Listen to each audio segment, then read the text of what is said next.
Hello there, and welcome to Skyrim. Hello, Minnie. It's good to see you. Hello! Yes, is me. We're playing Skyrim. There's a person outside my window who owns some kind of motorized vehicle and has been revving their engine since like a few seconds before I switched to this gaming screen, so hopefully they go away and hopefully you don't hear them. But yeah, welcome to Skyrim. Last time we made it to Winterhold, yay! Also, hang on, don't I have two pets? I got the bone wolf, and then wasn't there a second one that was like some kind of creepy bug thing? Whatever happened? Oh, here it comes! There you are, you're terrifying. So yeah, there we go. By the way, I noticed as I was singing along to the Skyrim theme, while I was waiting for my opening theme to finish so I could switch to the gaming screen, my throat is having a thing today. I don't know. It might just be because I haven't said anything out loud since I woke up. Might be I'm coming down with something. But I don't know. My voice doesn't really feel super up to a whole lot today, so we'll see how the stream goes, and I'll make decisions on whether or not I need to end early or not, based on how my voice feels. But yeah, welcome to Winterhold. There's a few things to do here, although not that many things compared to like what you might find in other cities when you first get to them. But of course, first thing we need to hit up is the tavern, the Frozen Hearth. Leave me alone! Like some horrible monster was turned inside out and then exploded. What did you do? It was a minor miscalculation. I've already corrected it for future experiments. This is why people have a problem with your college, Delanor. Come on in. Just stoke the fire. Take a seat and get the coal down. Alrighty. If there's anything you need, just let me know. Yeah, I've got this case of mead that I've been carrying out around for like how many months? Ah, good. I've been waiting on that. Here's the gold for it. Thanks. I understand Iron's been playing Hunt the Elf again. 100 gold. Playing those sorts of games. I overheard something about a college. That's right. College of Winterhold, just north of town. Hard to miss. Cool. Ranmir about beg a you? drink from you yet? That's gold wasted, friend. What's wrong with Ranmir? He owes this tavern enough coin to burn it down, build it back up, then burn it down again just for laughs. He's had some troubles in his life, but I can't have him drinking here without at least paying back some of the coin he owes. What if I talk to him? Go right ahead. He just might be sober enough to listen to you. Nice place you have here. It's not much, but we get by. Very little money passes through Winterhold anymore. But if there's one thing you can count on, it's folks needing a drink now and then. Why is it so empty? You mean the inn or Winterhold? Suppose it's the same answer either way. Winterhold's fallen on hard times, to say the least. Most folk packed up and left years ago. My accommodations. A few of us are either too stubborn or too crazy to go, so we do our best to make a living. Are you referring to your customers? No, everything is quite all right. I expect a bit of animosity now and then. I see. Well, let me know if things get out of hand. Alrighty. Who are you? Yes? I've never seen you before in my entire life. There's just a random red guard chilling out here. Nothing wrong with red guards being here, but like, You don't have a name, you don't have dialogue, you're just here. Alrighty. Well, let's see. We are going to want the staff eventually, but I think I'm going to wait until the guy gives us a quest to get the staff. Get out of my way, dog. Fucking God. I don't deal with any college applicants these days, so don't bother asking. Seriously, dog. Dog. Dog. Dog. Dog. There we go. My days at the college are long behind me, but I prefer to stay close by. Just say the word if you Yeah, need a you, drink or we've something already to talked to. God, my pets are so annoying. They provide little benefit to the annoyance that they cause. Who are you? The mages don't let us go into college. They said it's not safe in there. Okay. New here too, eh? I'd hoped I wouldn't be the only Nord, but I should have known better. Aren't you supposed to be at the college right now?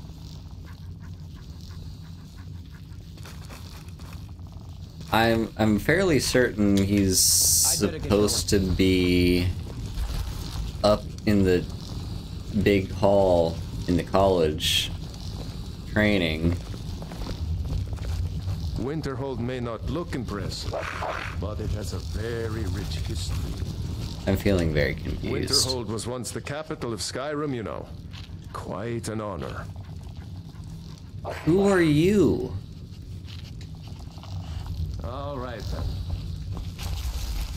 You're also supposed to be up at the college. You know, this is one of very few places where you can receive a real education in The Jarl is here? Oh my god. Just everyone is at the tavern. Aster says his pa says the college makes lots of bad things happen. But the mages I've seen is nice. Everyone in the entire world is here in the tavern. I mean, I guess there's not much else to do in Winterhold, I'll give him that. Like, this is pretty much the only hangout spot in the entire town. So, I guess it makes sense, but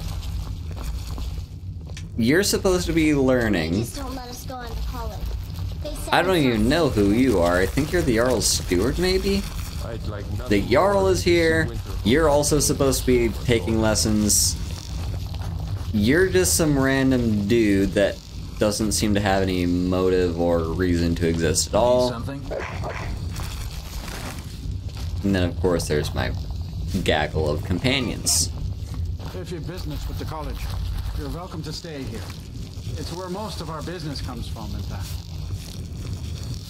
In fact, you know who isn't here? Oh, no, never mind.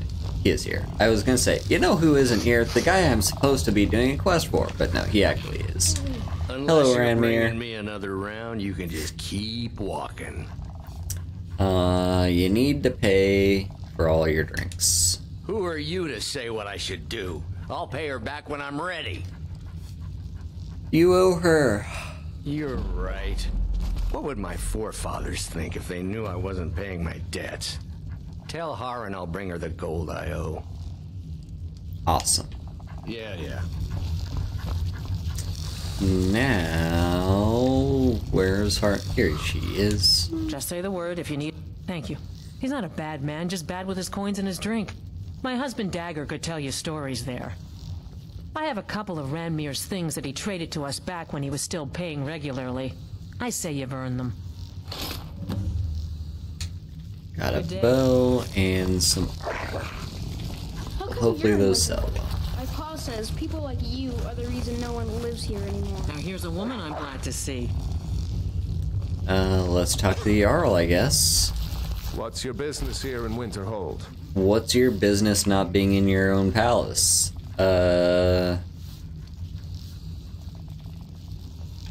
Well, I'm here for the college. Should have known.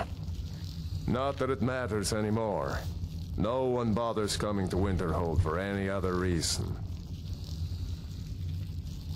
What do you want to give me for the Jarl quest? Winterhold has lost much of its history, and with that much of its power. I aim to change that. I've heard rumors of the resting place of the Helm of Winterhold. The very same helm that Jarl Hansa wore in the First Era. Hansa was in line to be High King of Skyrim, you know. Having that might get the ear of the other holds, and give me some authority. Sure thing. Good. I'll have a sum of gold waiting for your return. I don't care. Come back as soon as you have the helm. Mages don't let us go into college. They said it's not safe enough. Isn't there... I've got a quest to collect some things. Okay, those are the different horses we can tame. Where's Falk Firebeard again? Ah, he's up at the Blue Palace. Why didn't I do that? I should have done that. Find source of power. Face sculptor. The dog outside Falkreath. Speak to the Jarl. Here it is, the different things. Okay, so one's in Iverstead. One is in Winter. Okay, I knew there was one in Winterhold. Where is it? Tell me where it is. Here it is. Awesome. And let's turn off that tracker now. Alright. My claw says... I don't care how many colleges they build, or how much the sea swallows up. I'll outlast them all. Alright, where's the helm? The wreck of the Pride of Telvos. Awesome. It's just off the coast. Not actually that far. So we'll probably do that soon. And then there's one other guy who wants me to steal a staff. Where is he? Maybe in the Jarl's Longhouse? What can I do for you, friend? It's you, I think. Please stop collecting wood so I can talk. My job is to serve the Jarl, not waste time talking with travelers. What do you do around here? Me? Nothing. And I hope to keep it that way. The Jarl is convinced I have some connection with the college, so he goes easy on me. Maybe you'd like to help me keep up appearances. Old Nellicard has a mage's staff in his room in the frozen hearth. It'd be good to have that staff, in case the Jarl starts wondering if I actually have a real connection to the college. I'll get it. Thanks. I'll be waiting for it. Safe travels. Hello, CJ. Yeah, I've got a few mods. Most of them are just quality of life stuff, so nothing too major there. But I've got a few other ones.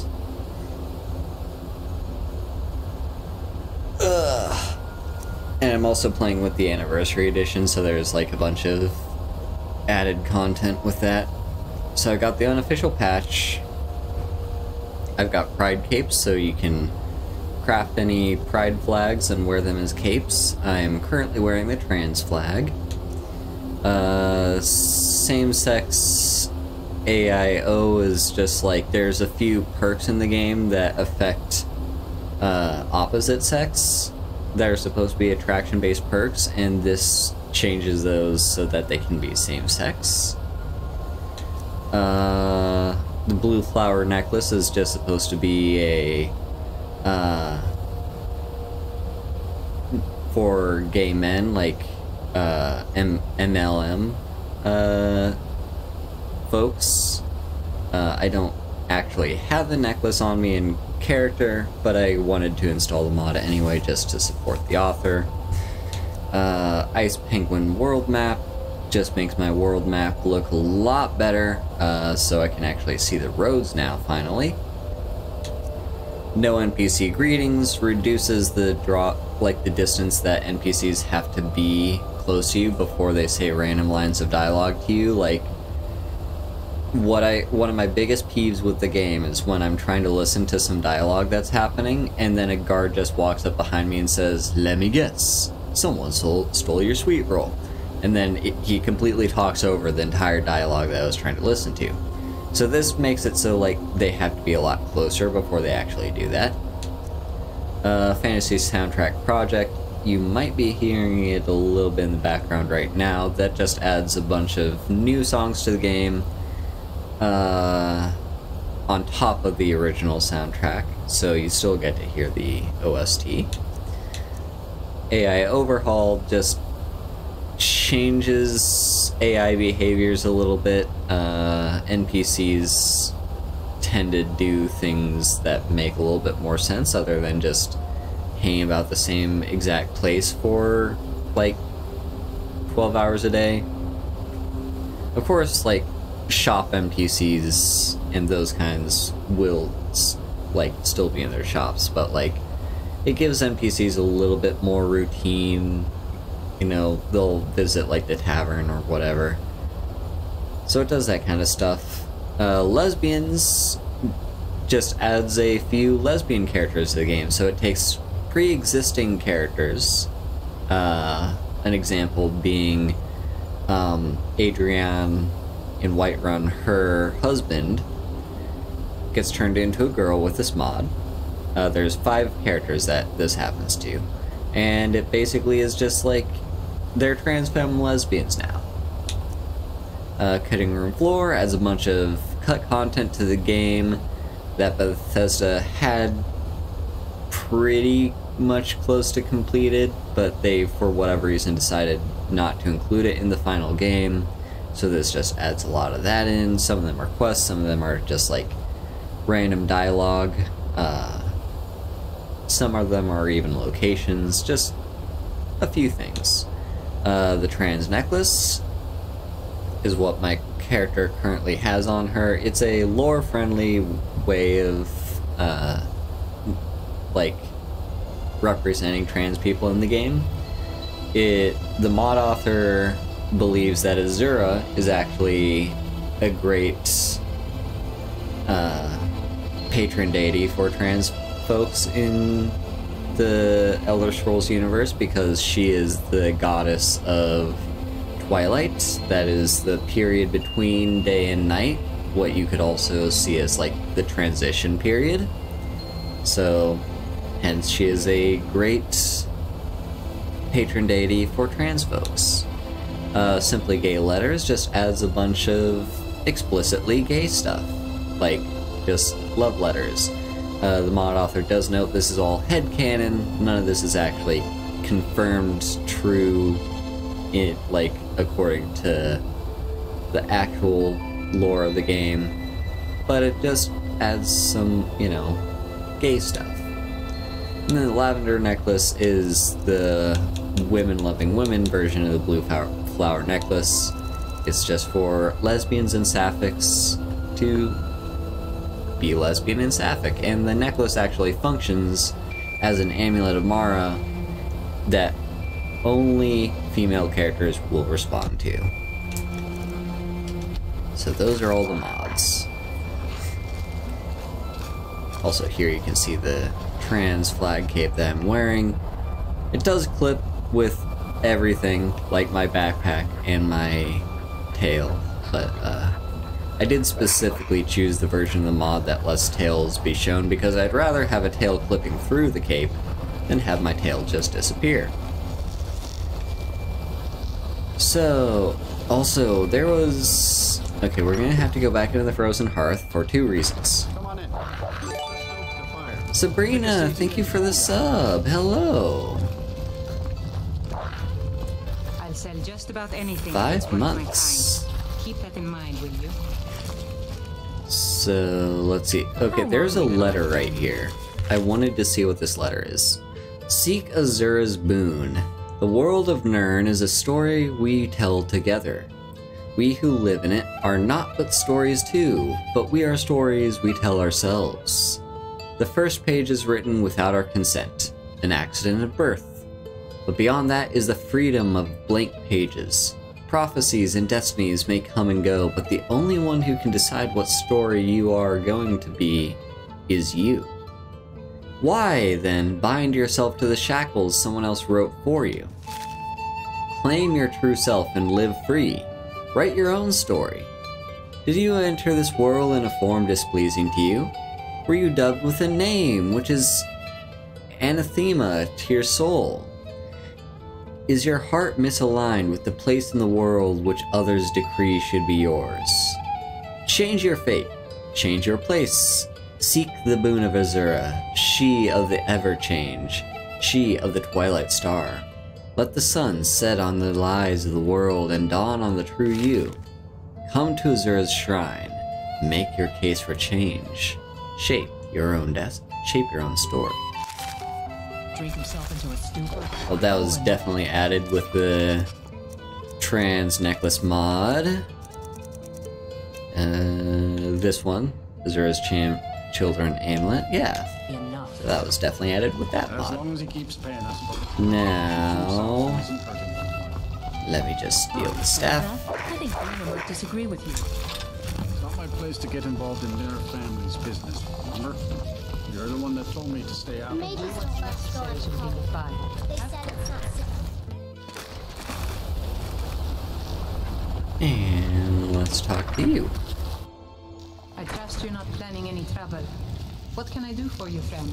Where'd the guy go? Here he is. My job is to serve the... This should come in handy. Here, let me show you a few tricks I've learned about buttering up royalty. Got some speech.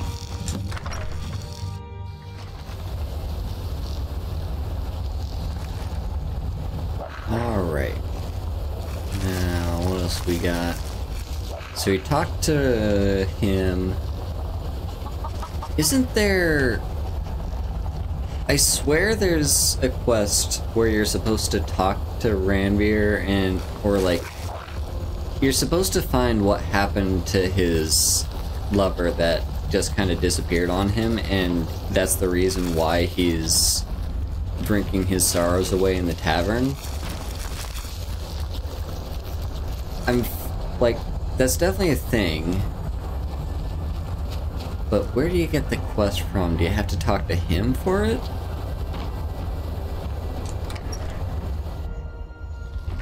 Come on in. We got warm food, warm drink. Unless you're bringing me another round. No. I'll sell just about anything if it's worth my time. Yeah. Keep that in mind when you... If there's anything you need, just let me know. so much. Anything around here that needs doing? Well, not exactly. Listen, we're friends, right? I wonder if I could ask a favor of you. What can I do for you? It's about Ranveer. Don't get me wrong. I don't have a problem with him being here all the time. He mostly keeps to himself, and so far he's been able to pay. I just hate to see what's happened to him. He hasn't always been like this, you know. Drunk, I mean. What did he used to be like? Oh, he was a different person. Happy, outgoing, like anyone who's in love. So what happened? See, Ranveer was involved with a pretty young woman named Isabel Rolane. The two of them were very happy together, I thought. One day, she just disappeared. Ranveer was convinced she'd run off with someone else, leaving him behind. He turned to drinking. And what's left of him is what you see here every day. What can be done about it? I'm not sure. I hope that maybe if she could be found, if he had some sort of explanation, that maybe he could put himself back together. I'm in no position to go searching for her, but perhaps you could. Alright. See ya. So let's find out what happened to her. I think... Can't we talk to you Just for a say the word lead? if you need a drink or something to eat. Do you know where I could find her? Oh no, Dagger's been talking at you, hasn't he? Gotten you roped into his little plan to fix Ranmir's life. I'll tell you what I told him. Stay out of it. It's none of your business. Those aren't folks you want to get tangled up with. I'm just trying to help. You'll wind up getting yourself killed. Dagger shouldn't have said a word about it. I love the man, bless his heart, but he doesn't know the whole story. One night, Ranmir was in here like always, drinking himself to death. When I told him there was no more hunting brew, that he drank all of it, he got angry.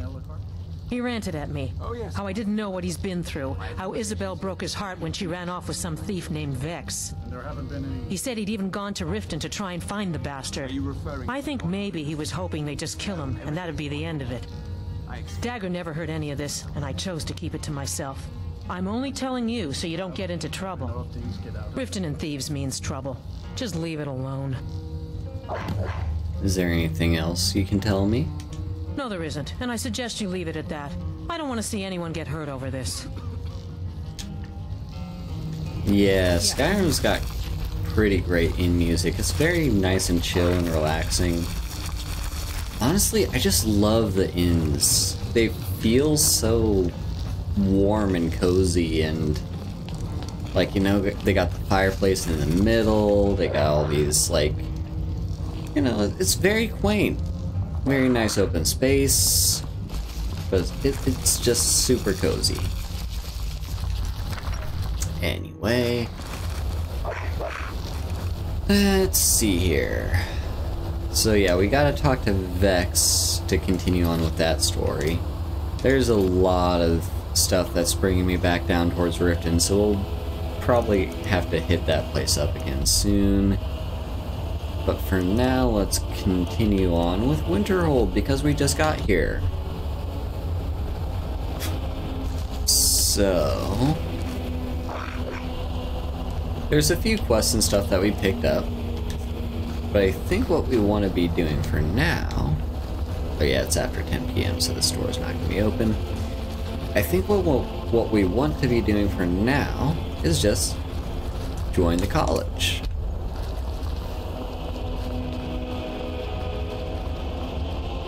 Cross the bridge at your own peril. The way is dangerous and the gate will not open. You shall not gain entry.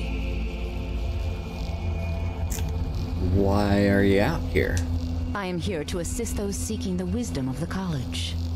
And if, in the process, my presence helps to deter those who might seek to do harm, so be it.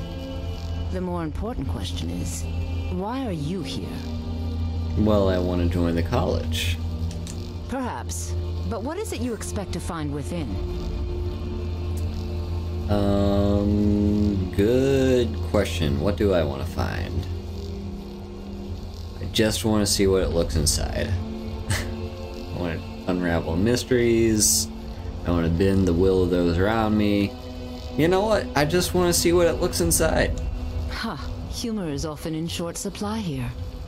But I sense that perhaps you're after more than just that. It would seem that the college has what you seek. The question now is, what can you offer the college? Not just anyone is allowed inside. Those wishing to enter must show some degree of skill with magic. A small test, if you will. I think we both know I'll succeed. No, I'm afraid I don't know anything of the sort. Rip. I'll take your test. The Mage Light spell is useful to any mage, not just those specializing in alteration. Can you cast one on the seal on the ground? I can do that. I look forward to it. Yeah, Skyrim's got really nice music. There's actually an album on Bandcamp that I have, that someone made that's basically like a remaster of a bunch of Skyrim's music. So it's always great to listen to. Anyway, so she wants me to cast Mage Light. That's alteration. Here we go. It's kind of funny how this is like the easiest entrance exam for a college ever, or like the easiest application process. Like, she asks for your purpose of joining, like, you know, that's the typical, like, what what do you hope to gain from applying to us? But it doesn't matter what you say. She'll just always say, oh yeah, you've got what it takes. And then she's like, okay, but no, we can't just let you in, we have to test your qualifications. Here, how about you cast a spell? Oh, you don't know that spell? Oh, it's okay, I'll teach it to you. Like... Honestly, first time I ever came to this college, in my first ever playthrough, she wanted me to cast a spell that I didn't have. And I was like, well, they obviously won't let me in because I'm clearly not a good enough mage to know the spell that they want me to cast. So I'm just gonna leave and come back once I finally have the spell, without realizing that, no, you can just buy the spell from her and she's totally fine with it and she won't ostracize you in any way whatsoever. Like, come on. Anyway, let's get in. Well done indeed. I think you'll be a superb addition to the college. Welcome, apprentice. I'll lead you across the bridge. Once you're inside, you'll want to speak with Mirabelle Irvine, our master wizard. Please, follow me. Cool.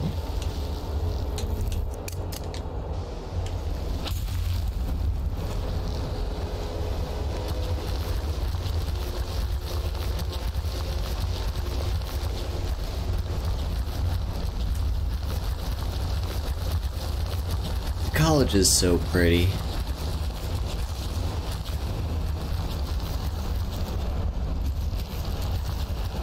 And it's got this treacherous bridge you had to cross.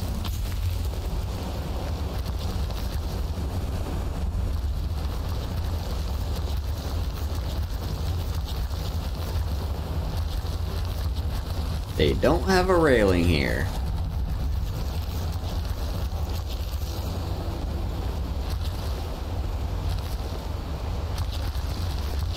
It's so cool. It's like a big castle.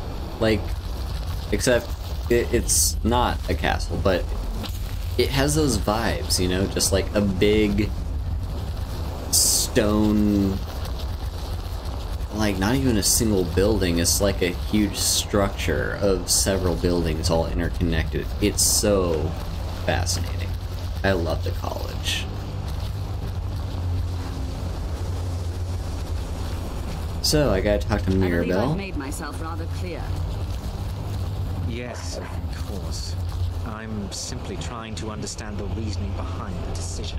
You may be used to the Empire bowing to your every whim, but I'm afraid you'll find the Thalmor received no such treatment here. You are a guest of the college, here at the pleasure of the Archmage. I hope you appreciate the opportunity. Yes, of course. The Archmage has my thanks. Very good. Then we're done here. Alrighty. Welcome to the college. I was told to come see you. Another new student. I'm surprised at how many of you there are lately. Well, first you'll need these. While you're not required to wear them, you may find them more to your liking than your current clothes. I'll give you a brief tour and then we'll get you to your first class. Are you ready to begin? Sure. Wonderful. Please follow me and don't wander off. The College of Winter. Yeah, she gives you like just the basic novice robes. Where? Here we go. Yeah, just like basic novice college robes. If you want to roleplay that you're an actual member of the college, then sure, they're worth wearing.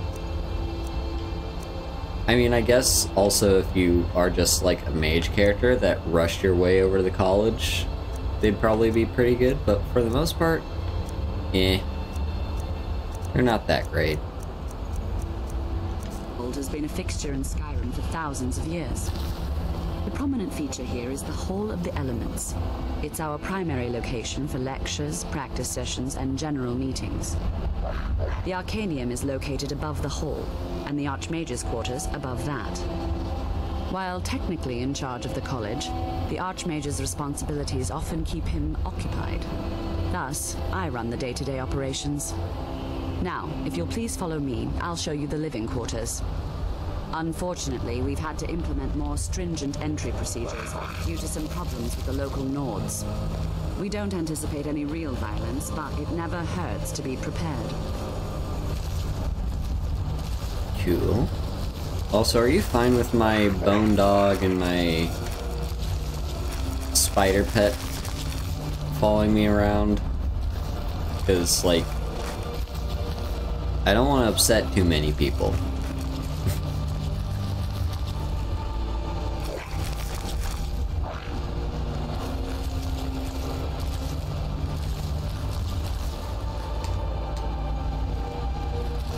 Also, imagine a college giving you a tour at like 1 a.m. Our newest members are housed here, in the Hall of Attainment.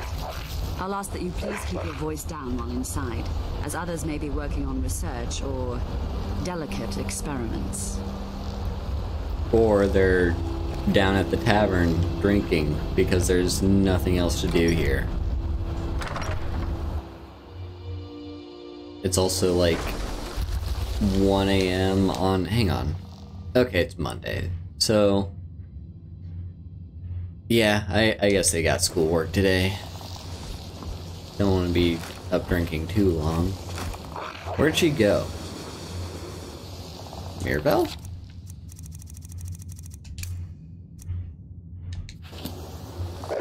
Oh, here she is. Now I'll show you to your quarters. You're going to be sharing space with your fellow apprentices, who you'll meet shortly.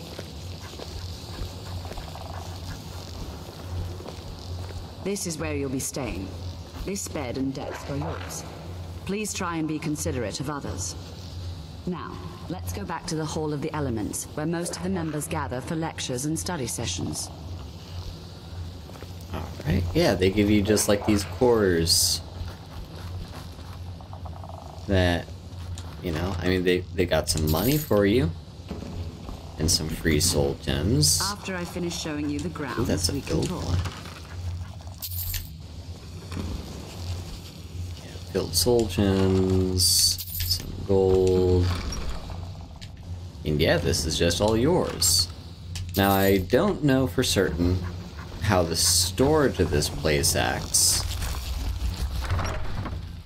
I'd assume since it's... from Tolfdir, one of our most esteemed wizards. I assume since it's, like, classified as your living space, that they give you the ability to store things without them disappearing, but I don't know that for certain.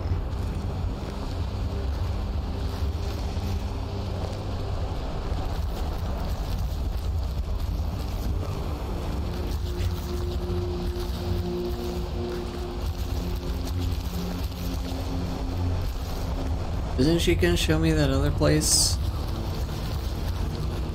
Like, that's the Hall of the Whatevers, where the new students come in.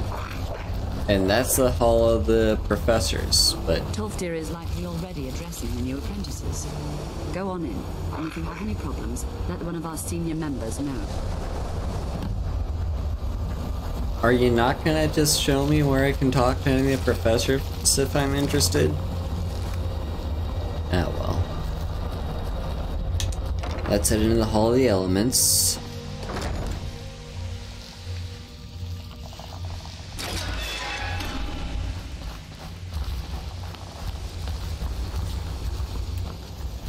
Me looking very much the part for a new mage. Welcome, welcome. We were just beginning. Please, stay and listen. So, as I was saying, the first thing to understand is that magic is, by its very nature, volatile and dangerous. Unless you can control it, it can and will destroy you. Sir, I think we all understand that fairly well. We wouldn't be here if we couldn't control magic. Of course, my dear, of course. You all certainly possess some inherent natural ability. I can cast Mage Light. What I'm talking about is true control, mastery of magic. It takes years, if not decades, of practice and study. Then what are we waiting for? Let's get started. Please, please. This is exactly what I'm talking about. Eagerness must be tempered with caution, or else disaster is inevitable. We've only just arrived here. You've no idea what any of us are capable of. Give us a chance to show you what we can do. You've been quiet so far. What do you think we should do? Let's do something practical. Is that so? See, she agrees with us too. Why don't you actually show us something? All right, let's settle down. I suppose we can try something practical. In continuing with our theme of safety, we'll start with wards. Wards are protective spells that block magic. I'll teach you all a ward, and we'll see if you can successfully use it to block spells, all right? Would you mind helping me with the demonstration? Are you at all familiar with ward spells?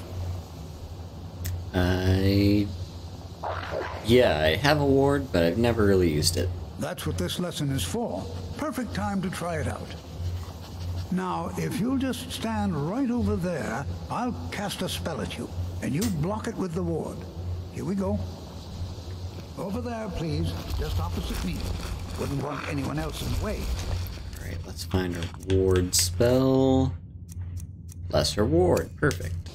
Now, cast the ward spell and keep it up. You have to keep your ward up, or else this won't work. I don't want to hurt you. Buddy. Over there, please, just opposite me. Wouldn't want anyone else in the way. Buddy. Hold still. Excellent. There we go.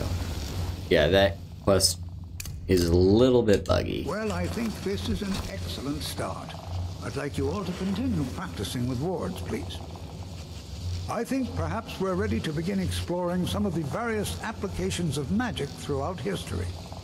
The college has undertaken a fascinating excavation in the ruins of Sarthal nearby. It's an excellent learning opportunity.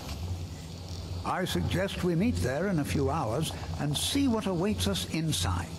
That's all for now. Thank you. Alright. And that's first lessons done.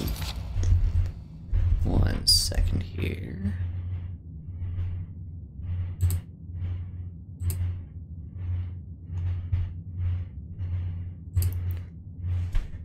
So yeah, it is a little bit of a shame that you don't really get any more lessons like this. Like, instead, you'd get this whole story arc with, like, the Eye of Magnus and trying to save the college from, and probably the entire world from sheer destruction. But, like, I joined the college. Maybe later. It'd be nice sort of to busy now? have some college stuff, you know? Like, feel like I'm doing something. It would be interesting. So I don't know exactly how they do this, but it would certainly be interesting to have, like, yeah, Hall of Attainment. This one's Hall of Countenance, right? Yeah. Yeah, like, two things for this being a college. Number one, having classes that you can attend. Like, imagine this, right? You have a class that you attend, you know, you sit through maybe a brief lecture. Don't want it to be too long because, like, you know, don't want to bore the player, but just like a little mini lecture, and then maybe have them do something specific that they have to do. Like if the class is maybe let them choose the class that they want to take. Like, take a class on destruction to learn about destruction spells, class about illusion for illusion spells, stuff like that. And that would be really interesting. And so you show up for your lessons, they do a little mini lecture, and then they say, hey, here's the spell that we've been learning about, let's practice casting it. and then you cast it a few times, and it gives you a guaranteed level up in that one skill. I think that would be really interesting. That'd be a cool way of making the college feel more like a college. And because you're learning about the skill, your relevant skill increases. I don't know about making it repeatable, because that would maybe be kind of broken to just, like, all you have to do is attend, like, 50 lessons and you immediately gain 50 levels in the destruction skill. That might be a little bit broken, but at least make it so, like, maybe make it so, like, for destruction spells you can attend 3 lessons, 1 for each destruction school, fire, shock, and frost. And then maybe do something similar with the different schools, so like have restoration be like healing, wards, and turn undead stuff, and illusion would be like calm, fear. So like illusion has 4 different schools. It's got calm, fear, courage, and fury. But to make it balanced, I think it would be best to keep it to 3 for each school. But you see what I'm saying? Like, it would be a really interesting way of doing it to make it feel like it's more of a college, and you get to level up your relevant skills just for attending the college. And then at the same time, so that's number 1. Number 2, I would say, would be a really interesting way of doing things at the college is, you notice how after this first lessons quest, all the other students tend to hang out in like the Hall of Attainment, and they're just like, you know, learning how, like, they're doing their own independent research, and you tend to help them all with it. It'd be interesting if you could choose your own independent research project. Now, for the sake of game development, it might be a little bit tricky to make it like super open-ended. Like, I doubt if you could like do an independent research project to do like too many different things. But here's an idea. Here would be a fun idea. You know the spell crafting mechanic that existed in basically every Elder Scrolls game before this one, where you could just craft your spells?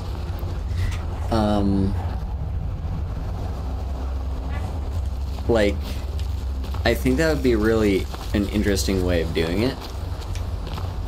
Like, have your independent research project with the college be just you craft a spell.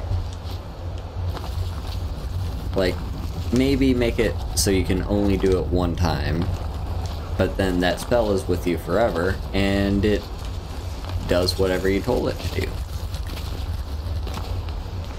I just think that'd be a really interesting way of doing it.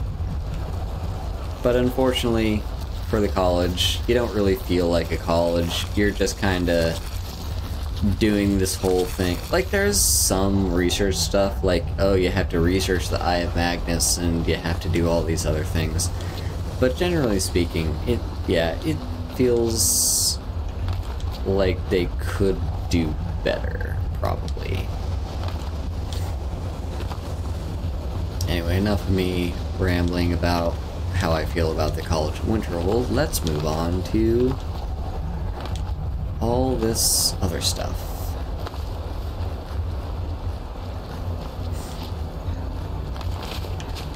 Also, yeah, that's a very good point, Sabrina. They would probably have to heavily regulate certain spells and schools of magic if it did exist IRL. Skyrim, not the Imperials or the Natives. And in fact, I have, like... So I have this whole fantasy world I have just kind of in my head that I've been... Well, that I worked out most of how this whole fantasy world project goes. I call it the Overseer Chronicles. Yeah, there's like this whole thing where that I have worked out, where it's basically like, who just has... Who are you?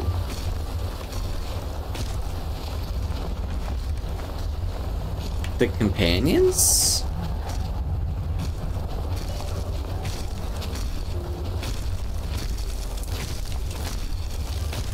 Right?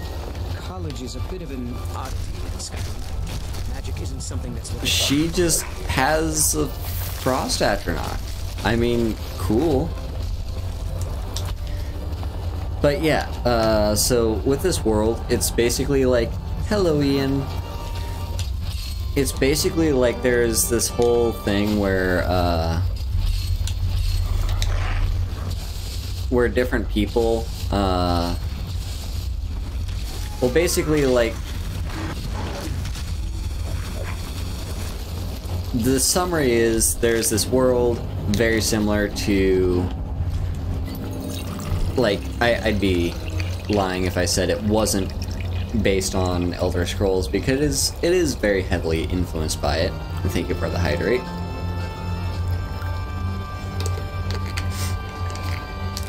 But it's like, there's this world heavily influenced by the Elder Scrolls.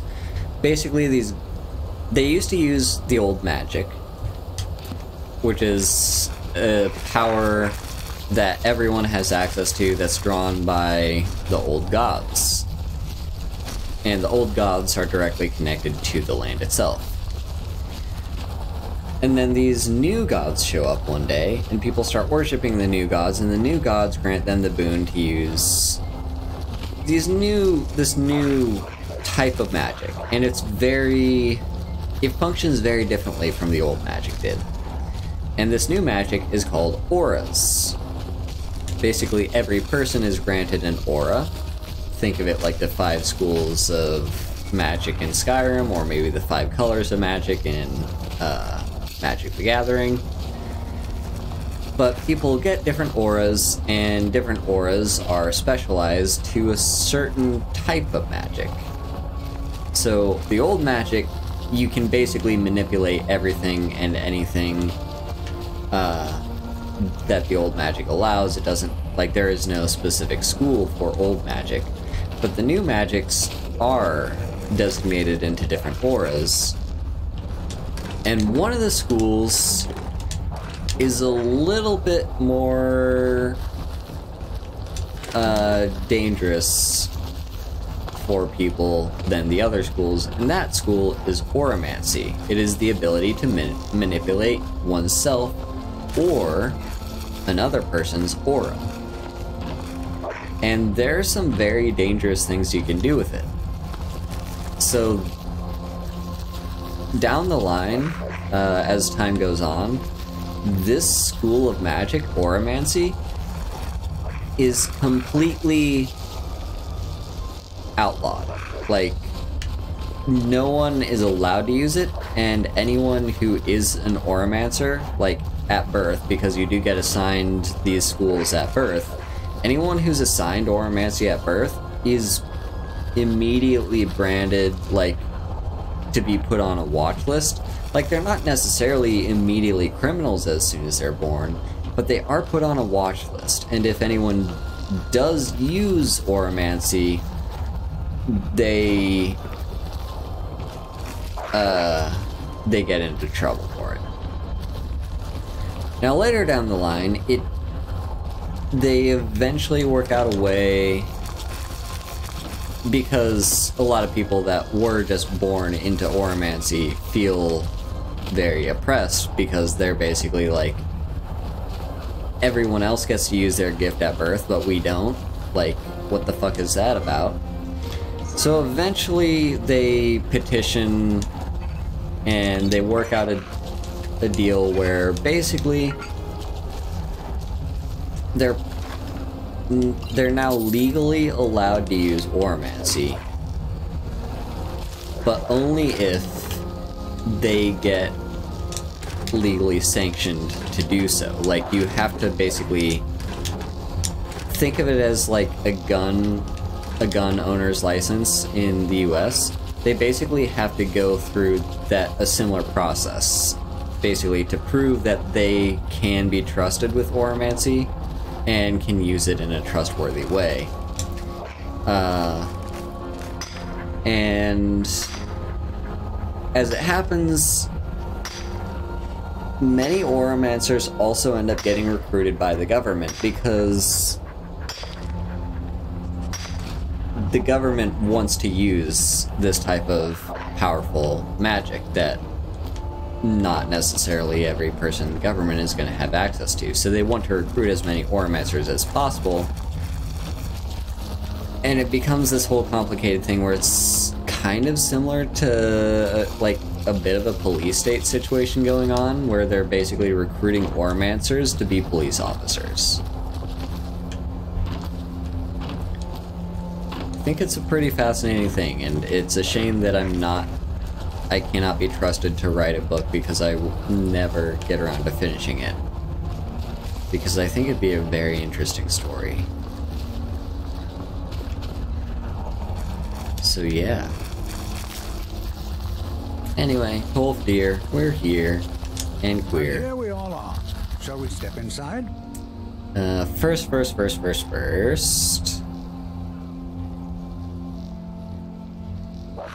Can I buy some spells? So you wish to master the arcane arts?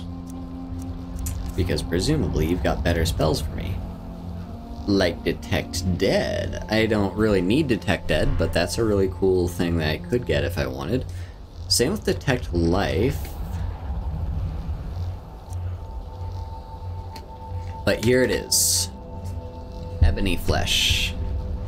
This is, I believe, the best... Yeah, I think this is the best one of the mage armor spells. The master level one, dragon...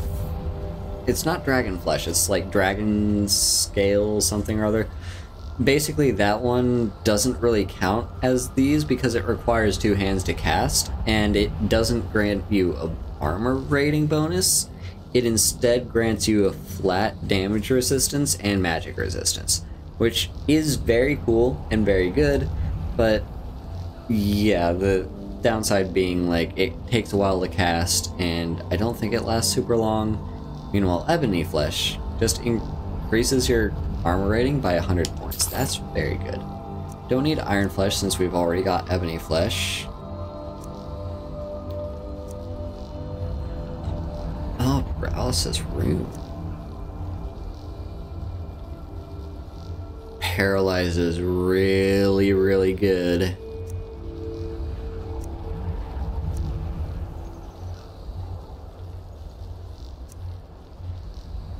Oh, there's a lot of good stuff. Yeah, let's grab Paralyze and Water Breathing. Now, do I have anything I can sell you to make back all that money that I just spent? I should put that on. I guess I'll sell you... I'll sell you... What do I have as far as enchanting goes? Okay, I'll wait to sell you things later. But what's so important about this place? We're particularly interested in the prevalence of magical seals placed on the tombs here. It's rather unlike anything we've encountered. What are we looking for? Anything. Anything at all that might be of interest. That's why I adore this location. We have no idea what we're going to find. And if along the way my message about the dangers of magic should happen to sink in for a few students, that would be a happy coincidence. Let's go. All right. Please stay close to me while we're inside. It should be safe, but it's always better to be cautious. Thank you for the follow, Aunt BT.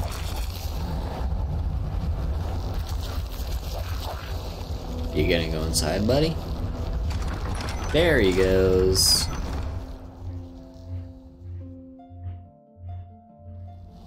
Hello. Oh, it's dark in here. Let's cast some candlelight. No, not beast form. As some of you may know, Sarthor was one of the earliest Nord settlements of Skyrim. It was also the largest. Sacked by the elves in the infamous Night of Tears, not much is known about what happened to Sarthor. Yeah, well, it's good to see you here. This is an exciting opportunity for us to be able to study such an early civilization. Well, are there any questions before we begin? It's so annoying. Please finish your dialogue. I wanted to hear your history lesson. It's a bit depressing. What do you want me to do? Ah, yes. Well, why don't you see if you can assist Arniel Gain? He's one of our scholars, here working on cataloging our finds. I expect he'd appreciate some help in locating any additional magical artifacts here in the ruins. Any enchanted items will do. The usefulness of the enchantment is irrelevant. If you find anything, the class can look it over. Now let's see. What shall we have the rest of? Please search that area over there. See if you notice any residual energies, alive or undead. All right, everyone. Let's be careful, but have fun. Well, have a good lurk, and thank you for stopping by. So yeah, welcome to Sarthal. This is... So I'm going to give a bit of a history lesson here on Sarthal, and... I know I've talked about Sarthal before on stream, but I just want to, like, while we're here, might as well give a refresher course, because Sarthal, to me, is a very fascinating place, and really is kind of the groundwork for a lot of Nord culture. Like, Nords, as we see them, are very proud, and they're like warrior-like, but they're very focused on like their own history, and they also can't, this isn't true for every Nord, but they can be a little bit racist. And Sarthal is kind of where that all originates from. So Sarthal was... So Tolthir says one of the earliest. It's... Yeah, I don't think it was the very first settlement of Nords on Tamriel, but it's definitely one of the earliest. Like, and I believe it was the biggest at its time. It was the biggest Nord settlement on Tamriel ever. Like, during the time it was here, which was like the early days. Because Nords came from Atmora, the land to the north. That's a frozen wasteland and pretty much uninhabitable. Like, they had to leave because it was so hard to inhabit. Hang on, what is this? Hang on, gold. Where can you get the gold? Hope that when I die, I don't end up as a shambling corpse. There it is.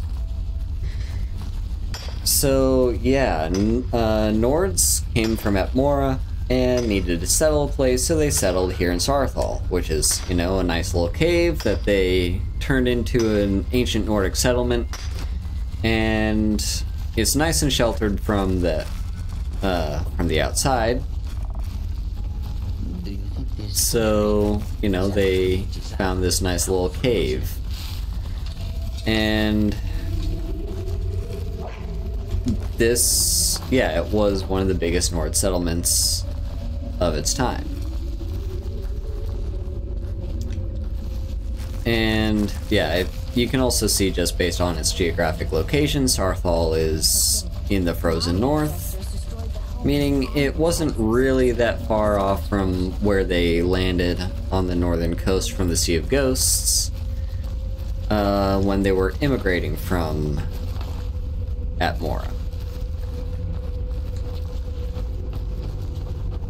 So yeah, this was basically, if you think about it, like, so a lot of people kind of attribute, like, Mesopotamia as being the earliest recorded human civilization that, like, actually stayed in a location. This you can kind of think of as the Nordic version of Mesopotamia, in that sense. Although it's a little bit different because, like, we do have traces of Nords going all the way back through Atmora. But generally speaking, yeah, this is kind of like Nordic Mesopotamia. Where the fuck am I supposed to be going? I'm lost. That'd explain why I'm lost. I didn't even have the quest marker active. Okay, so Arniel gain. Anyway. Please be careful here. The site isn't entirely secure. I'll continue after dialogue. Don't touch anything! What? Ah, yes. You. I remember you. You're going to help? That's fine. Just don't make a mess of my work. I've only looked through a portion of this section. You can look around in the chambers just north of here. Try and be careful, all right? We don't want to damage anything. What do you need me to do? Just round up the rest of the magical artifacts so that I can catalog them.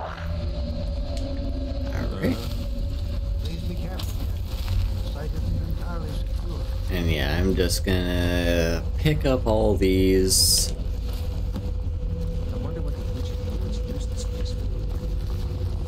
Well, the ancient Nords used to live here, buddy. Yeah, let's just see what these are, by the way. Enchanted rings. Increase health. Not bad.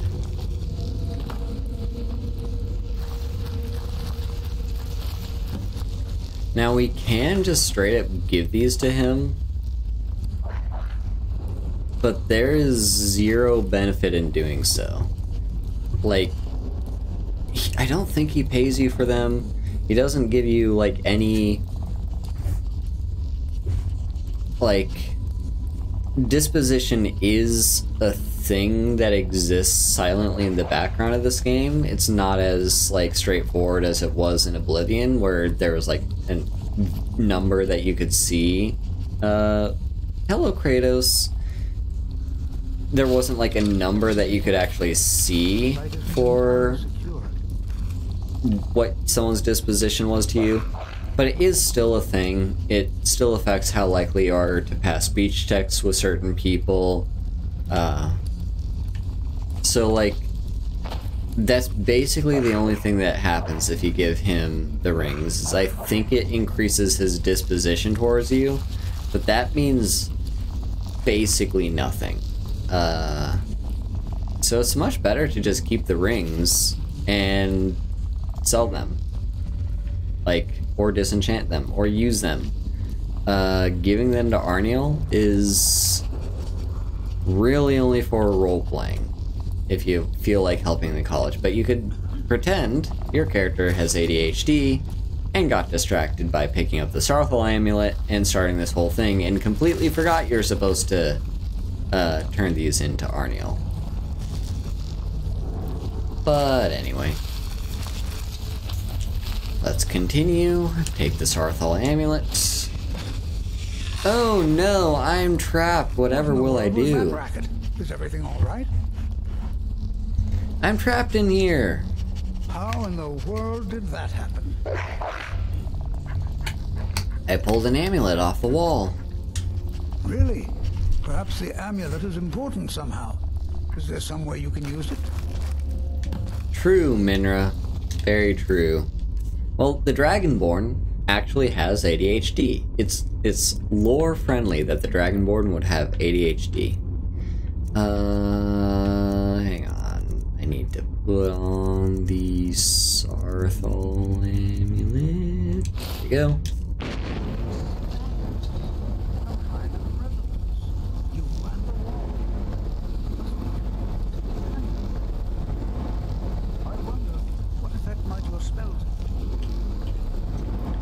Now, is it just offensive spells? Like, could I theoretically cast Mage Light? Oh! Mage Light did it. Nice. Alright, let's take off the amulet. It's not a bad amulet. Like, it reduces all your spells by 3%, which... Okay, it's not great. But it's not awful.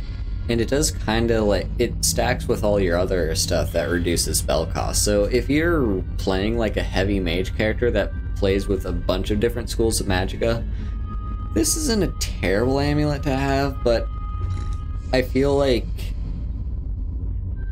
generally speaking, it'd probably be a little bit better to just have an amulet that increases your max magicka.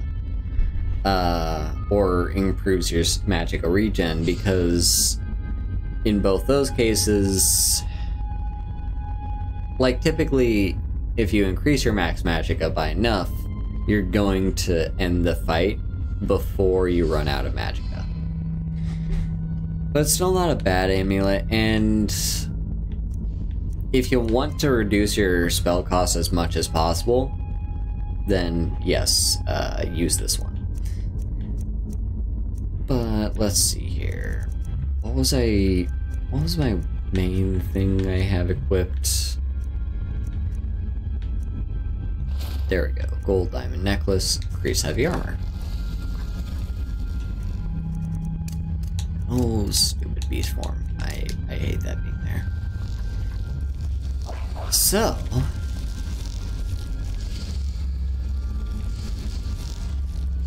let's talk to Tolfir first, I guess. After I cast some candlelight, because it's dark again. Please be careful, dear. The site isn't entirely secured. Did you see that? Well, would you look at that? This appears to lead somewhere. Let's see where it goes. Okay. Anyway, back towards the history lesson. So the Nords, having immigrated to Skyrim, Well, this is highly unusual and very interesting. weren't the original inhabitants. There were some natives here. Or, so because of how Elder Scrolls history works, it's really hard to pinpoint exactly natives of Tamriel, because we do have like a whole creation thing of like people that were just straight up popped into existence because of gods. But we can kind of work off of... Hold, mage, and listen well. Know that you have set in motion a chain of events that cannot be stopped. Judgment has not been passed, as you had no way of knowing. Judgment will be passed on your actions to come, and how you deal with the dangers ahead of you. This warning is passed to you because the Psijic Order believes in you. You, mage, and you alone, have the potential to prevent disaster. Take great care, and know that the Order is watching. Know that the Order is watching. Well... I swear I felt something rather strange just then. You did. What just happened? Thing. A ghost appeared. I'm afraid I didn't see anything. Can you tell me more about what you saw? It said something about danger in the Psijic Order. The Psijic Order? Are you quite sure about that? That's very odd. And danger ahead? Why, that doesn't make any sense at all. The Psijics have no connection to these ruins, and no one's seen any of their order in a long time. Perhaps we should take a look inside these coffins. Now, please do be careful. Who knows what we're going to find? I think it's a very silly line that he says there, like, danger ahead? Well, that doesn't make any sense at all. Like, have you never been into a Nordic ruin? There's always danger. Come on, Toldir, get with the times. But yeah, the Psijics are here. Interesting. Interesting. Take care now. Alright, let's... Oh, right. We got our new spells. Let's give that a test. And... the unders. S for spell tome. Ebony flesh, paralyze, water breathing. And let's favorite those. So, ebony flesh, paralyze. Don't really need to favorite water breathing though.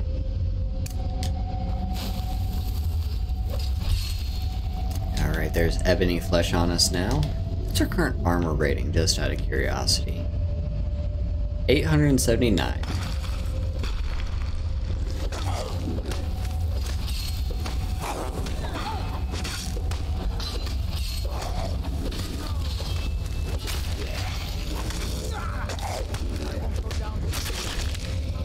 And there we go. Let's get more candlelight. This place is super dark. Silver ingot. Don't mind if I do.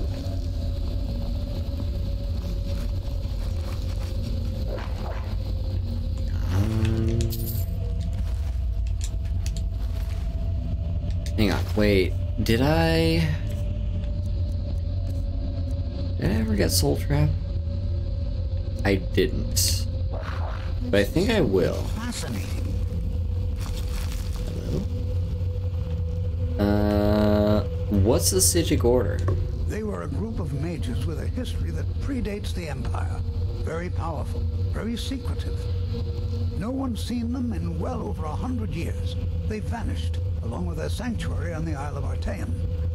I have no idea what connection they'd have to this place. So, what's going on with his face here, for those who don't know, the mage flesh spells in the game have a very weird thing regarding texture. Like, the texture on characters when they cast a mage flesh spell really clashes with the texture of their face, so their features are kind of weird when they're using a flesh spell. I wonder if there's a mod I could install that fixes that problem, because I swear that hasn't always been the problem. Like in early Skyrim, I don't think I've ever seen that. It was just a thing ever since like the special edition, I want to say. So I'm gonna try and see if I can maybe fix that if I can remember. Why are they contacting me? I have no idea, but it's fascinating. Assuming it's true, of course. The Isle of Artaeum disappeared over 100 years ago, and no one has seen them since. And yet now, suddenly, they've chosen to contact you. Why, it's intriguing.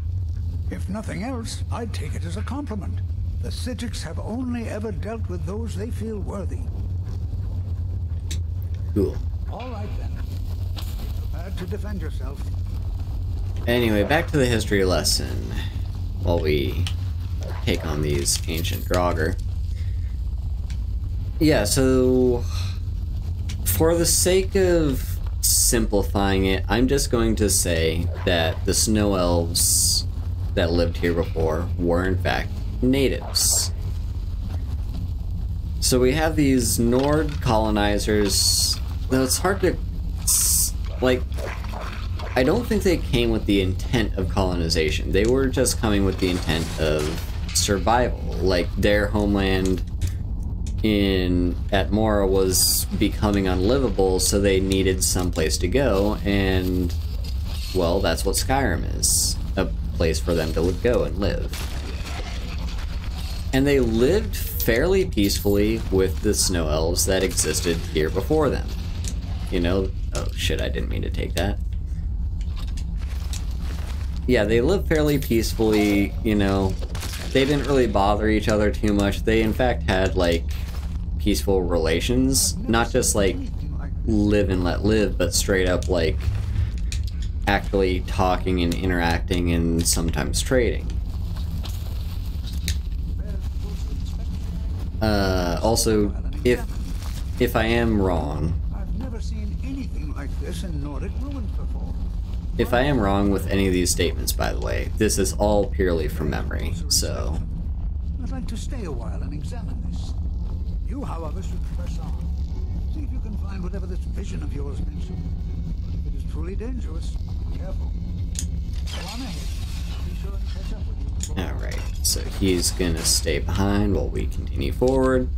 And now we can actually clear this place at our own pace. Yeah, so...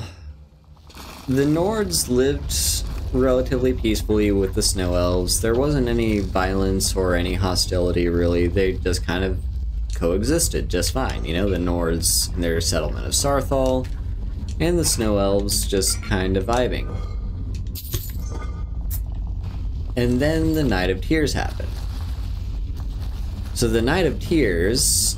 oh, by the way, I should mention, Ysgramor, the founder of the Companions, he was one of the original settlers that came to live in Sarthal.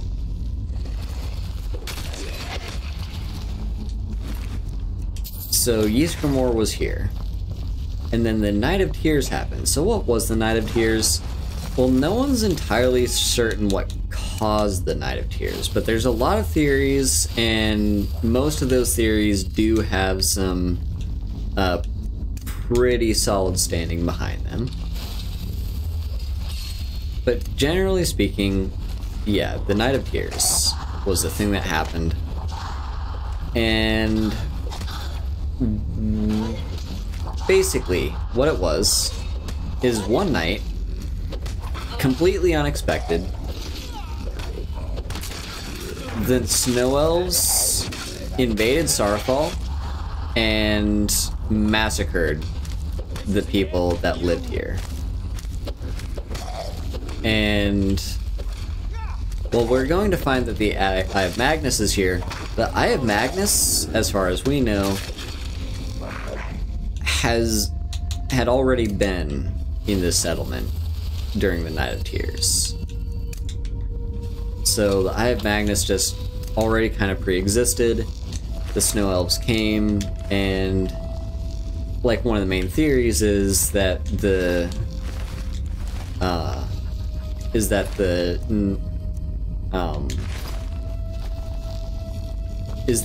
of Magnus is the reason behind why the Night of Tears happened. Some theories say that the Snow Elves knew of its existence and wanted to harness its power for themselves, and so they invaded Sarthal to try and take it. Some theories say that the Eye of Magnus compelled them to do so. Kind of like how, you know, in this game you can like cast fury spells to enrage people and make them destructive.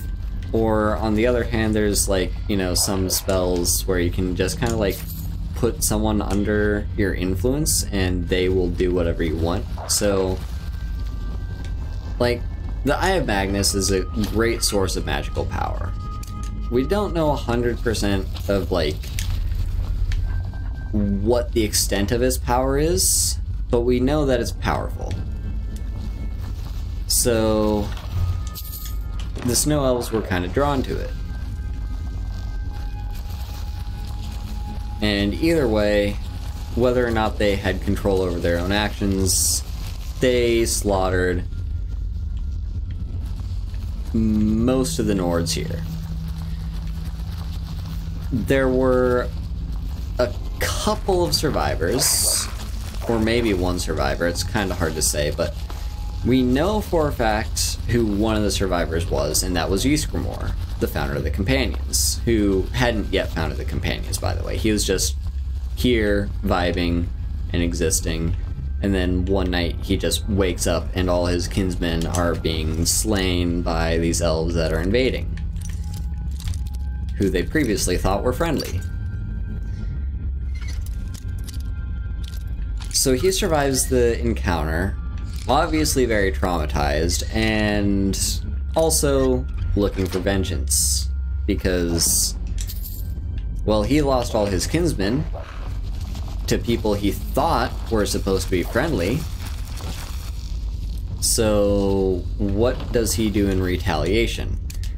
Well, he sails back to Atmora, where he knows most of his other people live, and he tells them what happened and amasses an army and brings that army with him, this time as an invading force to Skyrim. Previously, they were just, you know, settlers trying to, like, you know, find a new settlement that was maybe a little bit more hospitable than their homeland. But this time, they're looking for blood. They want to give the Snow Elves a taste of their own medicine, make sure they pay for their crimes of having slaughtered helpless Nords that were just kind of living their own lives without even a formal declaration of war or anything. And thus begins the massacre of the Snow Elves. Yeah, he goes to war. Well, I don't think there was an official declaration of war, but it was basically like the point of the army he raised was to wipe out the Snow Elves.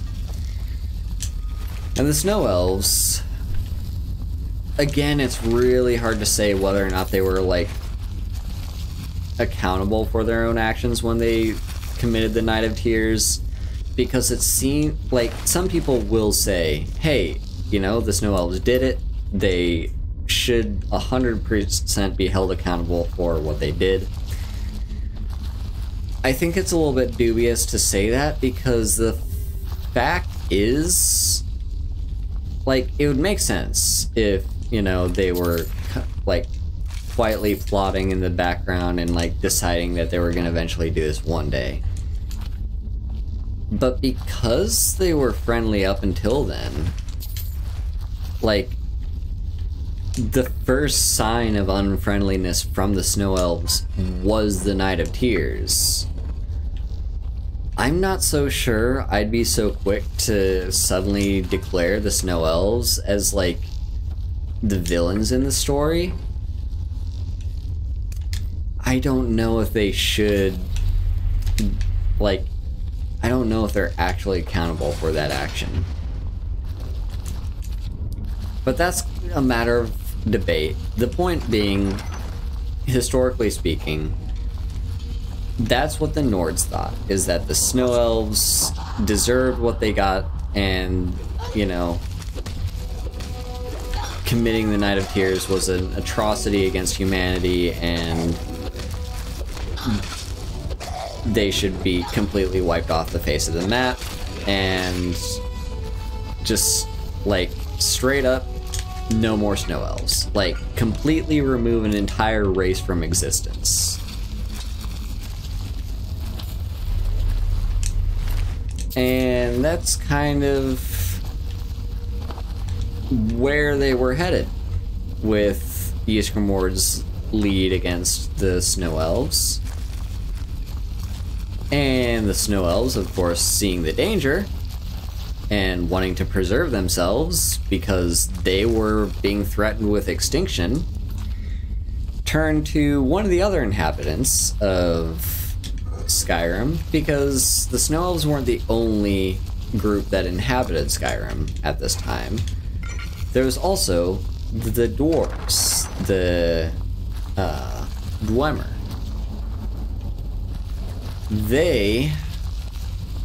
were known for being very technologically advanced and having all this different, like, they were basically a very formidable force. And so the Snow Elves ran to the dwarves for protection, like, hey, we're not okay with being driven to extinction. Could you please do something about this? Like, please protect us. And the dwarves did so, but they cut them a deal.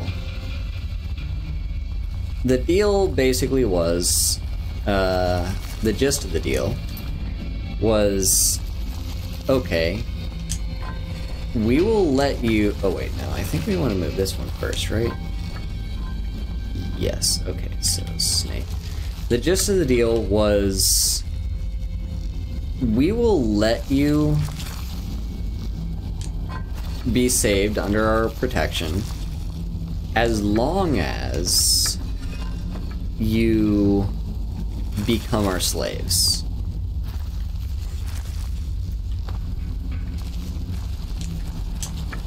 Now, here I'm a little bit less familiar with that bit of history because they also forced them to drink a poison that would turn them blind, and I'm not entirely sure which happened first. Was it that they made them their slaves before they made them drink the poison, or was it after? I'm not 100% certain, but they did something. And, oh, here's Tolfdir finally. But they did do that. Regardless of, like, the order of events, that's what happened, is the dwarves enslaved the Snow Elves, turned them into the Falmer that we see here in this game, and, well, believe it or not, the poison did a little bit more than just make them blind, because making them blind is one thing. They now act and behave and look very different from how they did back in the day. Where the hell are my... Okay. I don't know where the dog is, but I'm sure he'll find his way to us. And here's the Eye of Magnus. So, yeah. But, like, you can tell, like, the fate of the Snow Elves because of the fact, like, all people in this game, like, all... I say humans, but not necessarily humans, like, all sentient beings, I would say, like, elves, humans, like, all these people, every single one of them will fill a black soul gem. That is to say that their soul is good enough. That is to say that their soul is good enough to, like, be considered a human soul. And that is the case for the original Snow Elves. Their souls were the souls that would fill that kind of soul gem. But that's not the case for the Falmer. The Falmer have been reduced to lesser souls. Well, not specifically lesser, but, like, they no longer fill black soul gems. Their souls are now those of animals. Beings of lesser stature in the animal hierarchy. So they've been robbed of not just their sight, not just their freedom, but their humanity. So the entire fate of the Snow Elves is pretty sad. Like, their two options were be wiped out from existence, or essentially be wiped out from existence by giving up all their freedom and their ability to see and their free will and their humanity. So, yeah, I can't really say if the Wemmer really saved them. It's possible that was the fate worse than death. And again, all this is due to something that the Snow Elves did that I'm not entirely sure if they can even be held accountable for in the first place. It really is a sad fate. What could this place be? What is this thing? I have no idea. This is amazing. Absolutely amazing. The Archmage needs to be informed immediately. He needs to see this for himself. I don't dare leave this unattended.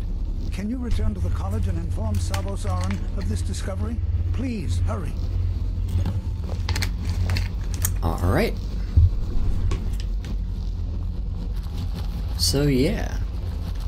Alright, we did take the staff. What does the staff do? I don't think it's a very good staff. Oh. That's actually not awful. 25 points of damage and twice as much magic damage. Oh yeah, that's good against like mage characters.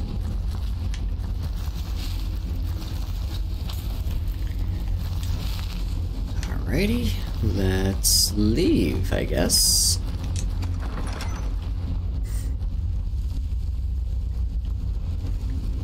Now, is there a boss chest at the end here? Not just a boss chest, there's an entire word wall. What did we get? What did we get? Ice form. Ooh, that's a good one.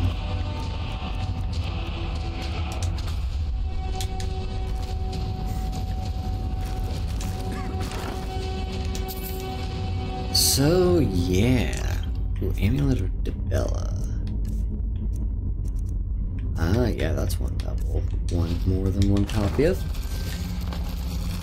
So, yeah, speaking of... But yeah, that's like kind of the entire story of like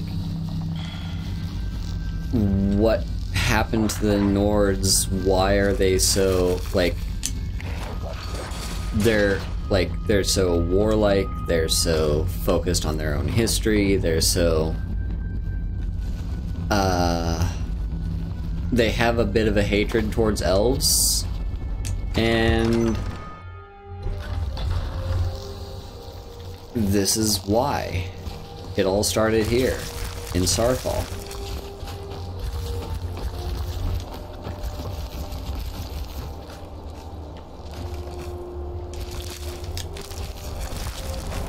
This ice wolf is just chilling here. So yeah. Speaking of the dwarves, I want to bring up something that I listened to in a podcast recently. It was about a month ago that I listened to that podcast episode, so my information may be a little bit rusty here, so take what I say with a grain of salt. But speaking of the dwarves, this information is what I gathered from the unofficial Elder Scrolls Lore podcast. I think that's what it's called. And basically, I think the episode was the one on the Numidium. Maybe. Or maybe it was one about the dwarves. But those two are kind of intertwined anyway. So for those who don't know what the Numidium is, the Numidium is a basically giant robot machine that's kind of have a good alert stab, and I hope you do get some sleep. Yeah, I hope you can get some sleep. Oh, look at the statue. Sir, look at that. yeah, the Numidium is basically like, it's a reality destruction machine. Kind of. It's like, it's a giant robot. Like, think of, you know, the, like, Transformers or Megazords or whatever, like, it, well, really, like, think of the Dwarven automatons, and think of the Dwarven Colossi, and think of something much, much bigger than that. That's what the Numidium is. In fact, if you want to think of really how big and significant the Numidium is, basically in the Elder Scrolls universe, there's these things called the Towers. And the Towers are basically the pillars of reality. Like, each tower is a pillar that kind of keeps reality stable. I'm gonna have to brush up on all the tower lore because that gets very metaphysical and it's something that I'm a lot less familiar with. But yeah, basically the towers, we've got several different towers that hold up reality. And the word tower is kind of loose. They're not all buildings. For instance, one of the towers is right here in Skyrim. The Throat of the World is one of the towers that's holding up reality. If you play Morrowind, the Red Mountain, all the way over here. In fact, I think that might be it. Or something. That might be Red Mountain. But Red Mountain is also one of the towers that holds up reality over in Morrowind. And then in Cyrodiil, I wonder if we can kind of see it. You're supposed to be able to see it on this overworld map, but it is a bit cloudy. So we might not be able to see it right now, but in Cyrodiil, the white gold... Oh, hang on. Is that it, maybe?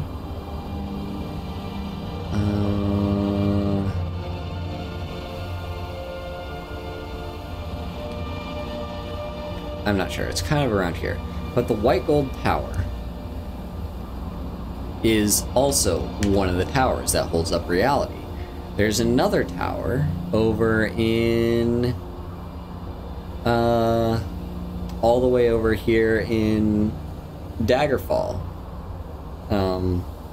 Or High Rock, I guess. I can't remember what this tower is called, but it's the tower that the White Gold Tower is based off of. Like, architecturally speaking, they built the White Gold Tower to mimic this tower, which is like the first structure built in Tamriel, as far as I know. So all these different things are towers that hold up reality. And do you know what else is a tower?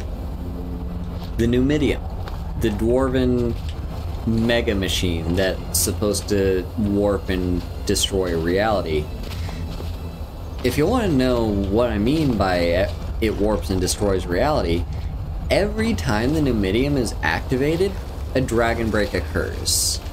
And what a dragon break is, if you don't know that, the footnotes version of what a dragon break is, it's basically a moment in time in which all things that are possible are true. It's basically everything in the entire universe in the moment of a dragon break becomes a Schrodinger's cat. Like, you are both alive and dead at the same time. So, say there's a universe in which, someone pays an assassin to kill you in your sleep. But there's a possibility that this assassin might accidentally trip up and fall on their knife and kill themselves instead. So in a dragon break, both you and the assassin are both dead and alive. Like, there's a version of you that is dead in your bed, and the assassin is walking about. There's a version of the assassin that is dead on its knife, and you're just fine. And there's a reality in which they're both dead. Like, you are also dead at the same time as the assassin, but there's also a reality in which the assassin and you are both alive. This is what a dragon break is. All of these things can exist and be true at the same exact time. And that happens literally every time the Numidium is activated. So let's get a little bit more into the dwarven culture and mindsets of the dwarves. And I find this one very fascinating. So I attribute elves in the game, and the dwarves are a type of elf. They're the Dwemer, the deep elves. The dwarves, so elves I perceive as being people who believe that their entire lineage can be traced back to the gods that created this world. Hence why you find the Altmer are very cocky and believe that they themselves are like the center of everything. Because, well, that's kind of where their belief is. They believe that they are direct descendants of the people that created everything.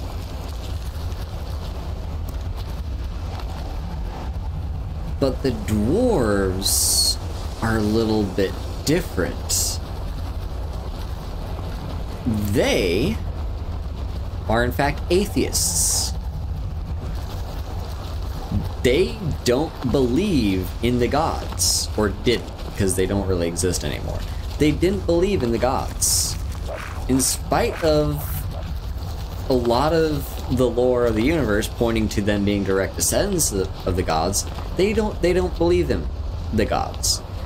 Or rather, they don't really worship them. It's entirely possible that they acknowledge that they are a thing that exists, but they don't just think they're worthy of worship. Because the dwarves believe that anyone can become a god. And that's what led to their entire disappearance. Because if they, they basically put all their resources together into seeing how they could ascend to divinity, and did so. We currently have no actual direct evidence to say whether or not they've...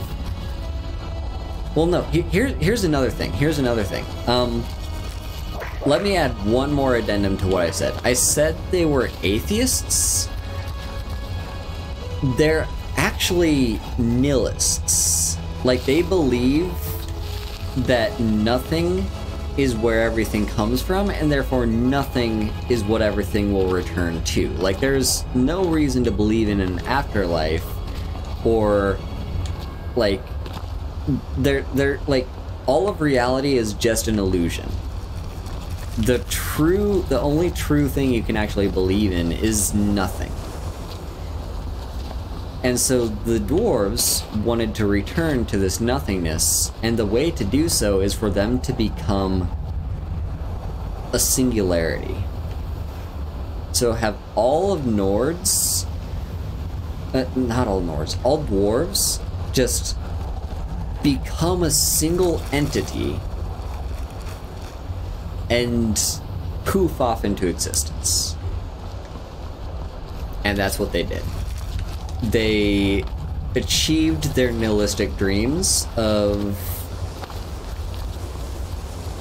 basically there's nothing and no point to reality, because reality is just a veil that is temporary and misleading and very often not what it's perceived to be. The only true thing you can believe in is nothingness, and thus the dwarves did so. And the Numidium was a construction by them to basically do that. I don't think they directly used the Numidium to make their ascension into nothingness, but like,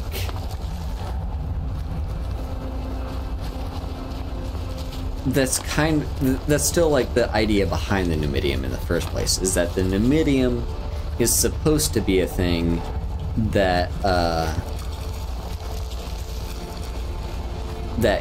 like the Numidium is supposed to be a thing where it was to be used. So it was more supposed to be used as a way of creating nothingness for everyone else. Like forcing, like they wanted to destroy kind of reality. And that's part of why it does a Dragon Break every time it's activated, because it's supposed to tear at the threads of the universe and make reality fall apart. And like, essentially, yeah, that's what the Numidium is supposed to be. The Numidium does more than that, though. The Numidium was actually used by Tiber Septim in his ascension to godhood to become Talos in his conquest of Tamriel. He activated the Numidium and used it, but his use of it was kind of just like the very basic. Like, he scratched the surface of what it's supposed to be used for, and that was as a war machine. An unstoppable war machine that no one could stand up to, and thus he conquered all of Tamriel with it. And he was also able to ascend to godhood. But his ascension to godhood was more an example of mantling than it actually was an example of him, like... Well, it was kind of both. He mantled, but he also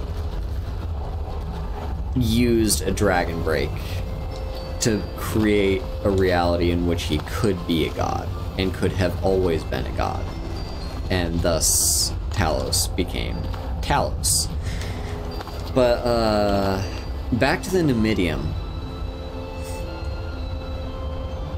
If you want to hear more about, like, what kind of things a Dragon Break can do, if you go back, like, the entire concept of a Dragon Break was created for the game Daggerfall, the second game in the entire Elder Scrolls franchise that released in 1996.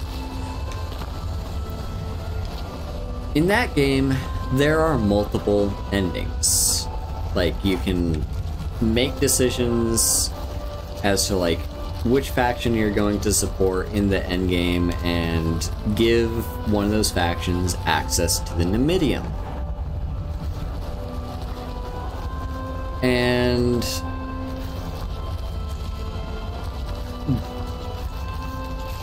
basically, the endgame is supposed to be whichever faction you give the Numidium to activates it and uses it to conquer all of the West, like the entire Iliac Bay area, and they are dominant over everything. But what happens if everyone has access to the Numidium? Because remember, in my example before, the Schrodinger's cat scenario, where an assassin has come to kill you, but there's also a universe in which both you and the assassin are dead, while also both you and the assassin both being alive. What does that say for the Numidium if there's several people you could give the Numidium to, and every single person you give the Numidium to uses it to conquer the entire region and make them submissive to themselves?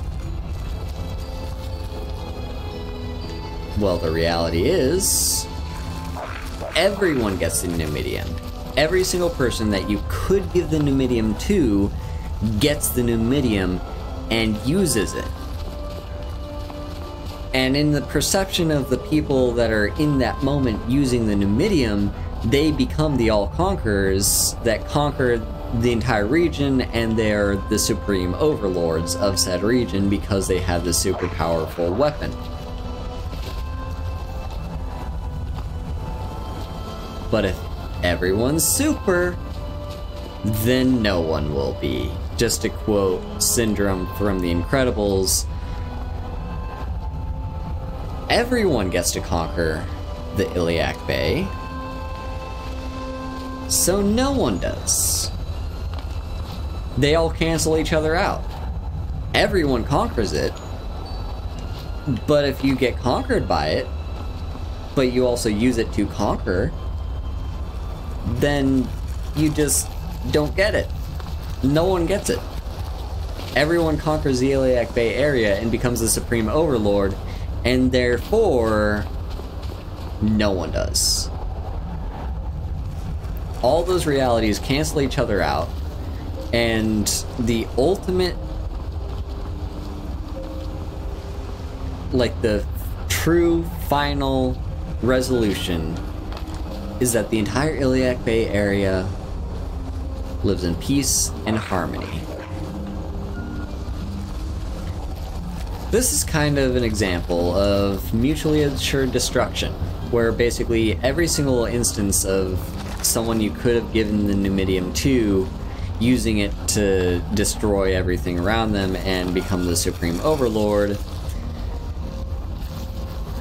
it's basically, yeah, think of the Numidium as a nuclear warhead, and everyone has access to said nuclear warhead. So it's mutually assured destruction that leaves everyone in pure peace and harmony. It's a really fascinating example, and like, yeah, just the entire lore behind Daggerfall is very complex and complicated, and basically defined the entire future of the entire Elder Scrolls franchise with the introduction of Dragon Breaks. So yeah, point being, the dwarves were kind of interesting, the snow elves were kind of tragic, and the Nords are kind of racist. Let's play more of the game. And if you want to hear more about this stuff, by the way, I do highly recommend you look up the unofficial Elder Scrolls lore podcast. He hasn't posted anything new in a while, but he does have, like, yeah, he does have, like, a lot of stuff, and it's really cool. Also, I recommend watching Mr. Rex. He hasn't done any Elder Scrolls videos in a long time. He's basically completely switched over to D&D stuff. So, you know, if you want to learn about lore of the Forgotten Realms, he talks very in-depth about that stuff. But for the most part, his Elder Scrolls stuff is his older stuff. Like, check back like 5 years or so. Anyway, let's talk to you, Savo. You are relatively new here, are you not? I have noticed you, but we have not spoken. No, we haven't. Then allow me to introduce myself. I am Savos Arin, Archmage of the College of Winterhold.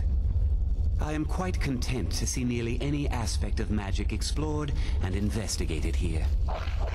But I do not and will not approve of any research or experiments that cause purposeful harm to your fellow members of the college. Are we clear? Sure. So, I found a thing in Sarthal. Please don't tell me that another one of the apprentices has been incinerated. I have enough to deal with right now. Well, we found a thingy. It's a thing. Very well. I trust that you wouldn't be here were it not significant. Thank you for bringing this to my attention. Tolfdir normally looks after your little group, yes? Since he's apparently occupied, and I will need to see this discovery for myself, I think perhaps you should begin researching the subject. And good work. The next time you find yourself exploring Nordic ruins, perhaps this will be helpful. Staff of Mage Light. There we go. Dangerous research must be a problem here. Not often, no. Some risks must be taken, to be sure. I am simply trying to avoid untimely deaths. We also must make an effort to avoid worsening what Skyrim thinks of us. Mm-hmm. Have you ever met with the Psijic Order? Personally? No, not I. One of their number used to advise the Archmage when I was but an apprentice here. But that was a great many years ago, before all the members of the Order were called back to the Isle of Artaeum, and it disappeared entirely. Mm-hmm. Now, if you'll excuse me. Cool. Doesn't he have one of the Stones of Baron's Eye? Let me check real quick. Thought he did. I mean, we could get some Archmage's robes right here, right now. Here it is. Unusual gem.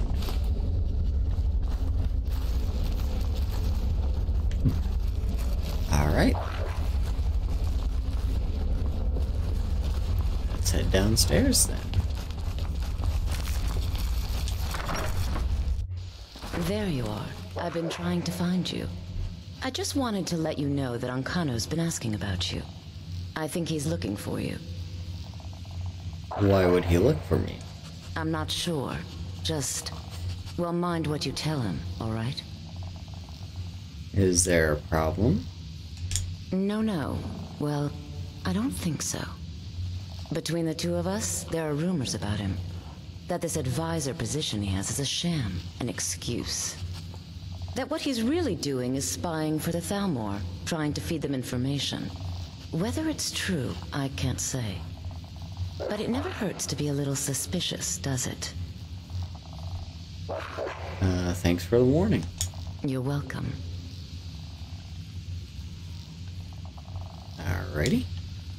All right then. Let's go and talk to Ancano.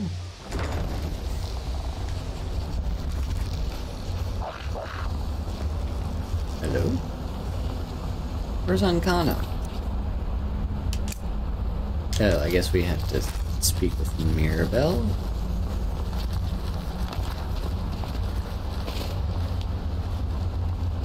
Yep, knowledge is power, and the Thalmor want as much of it as they can get. Alright, Mirabelle.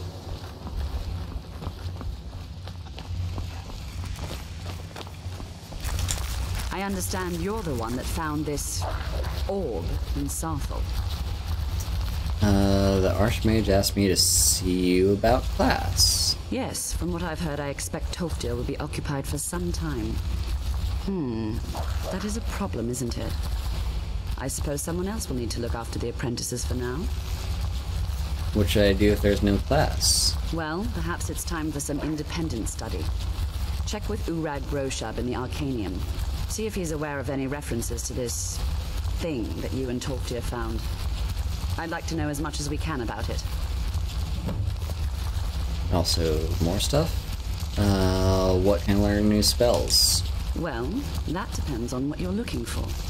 Veralda can teach destruction spells and offers training in that school. Finis is one of the best conjurers in all of Skyrim and can help with spells from that school. Don't let Tolfdir fool you. He's the preeminent scholar on alteration, one of the best in Tamriel, and always willing to pass on his knowledge.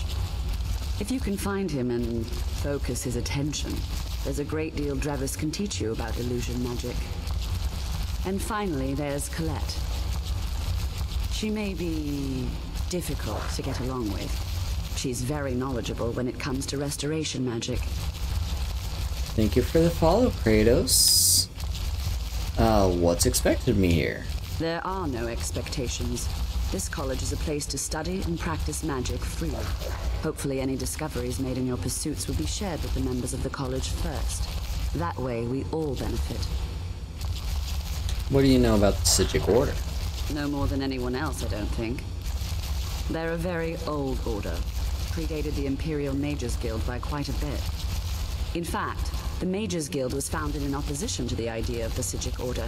Only an elite few should have control over magic. No one has seen or heard from them in over 100 years now, though. Very interesting, yeah. The Psijic Order was like, magic is kind of dangerous and powerful, so only a few people should have access to it. And then the Mages Guild was like, no, it's a thing everyone should have access to. Alright, let's head back downstairs.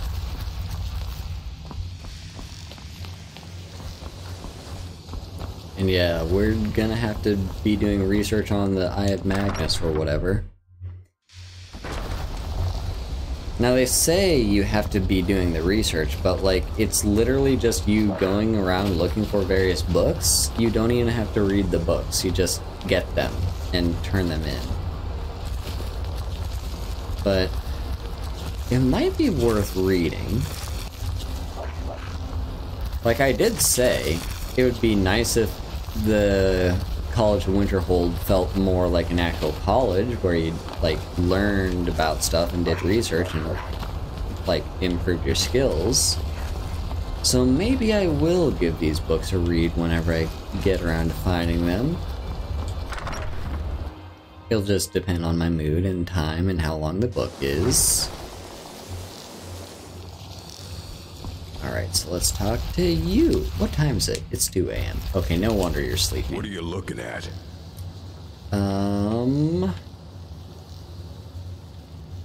I need to learn about something we found in Sarthal. I know what you want. Word travels fast around here. Discovered some big mystery, huh? Well, you don't even need to ask. No, I don't have anything for you. Not anymore, anyway. You don't have anything that can help? I said not anymore. Orthorn stole a number of books when he ran off to Felglow Keep to join those summoners. Some kind of peace offering. I think one of those volumes may have had some relevant information. If you want them, you'll have to talk to Orthorn. Alright. Doesn't anyone care that Orthorn stole things from the college? Not enough to bother with. Archmage Aaron's approach to these things is just to let them sort themselves out. Although now it looks like you'll be doing the sorting. Good luck with that. Who is Orthorn? He was an apprentice here at the college. Not very skilled, but got involved with a group of mages who took a liking to him. When they left, he took off after them. Stole supplies and books from the college. I suppose as a way to ingratiate himself. Why are these mages in Felglow Keep? Let's just call it a difference of opinion with the college. They were interested in research that goes outside the bounds of what the college allows, so they were persuaded to leave. Are there any special books you want? As a matter of fact, there are. Have you ever heard of Shalador? Immensely powerful mage, back in the First Era. Had an understanding of magic few have ever matched. He holed himself up in Labyrinthian and devoted all his time to research and study. Wrote more than you would imagine possible. Since then, his writings have been scattered all over Skyrim, but are little use to anyone who can't translate them. I'm one of the few who can. I've heard whispers of more of his work having turned up. If you can track it down, it may prove useful to all of us. Nice. So yeah, we got the Shalador's Insights quest now. You take your work seriously. Of course I do. If I didn't, most of these books would have been burned to ashes or dissolved to nothing before the Third Era. Mages need to be reminded to be careful around research materials. Alright. Now... yeah, we got that quest now. I want to do some disenchanting. I'm pretty sure there's an enchanting table up here. As an alchemy. Yeah, just alchemy stuff. Here's the enchanter. I don't want to disenchant that one though. Damn. Alright, looks like we don't really have any enchanting, but we can do some enchanting. You know what? Let's enchant this orcish bow. Because we are going to sell it. Might as well enchant it with something good. So that'd be 894. Just out of curiosity. 526. Okay, so yeah. The more powerful the enchantment, the better it is. So 894. 2110.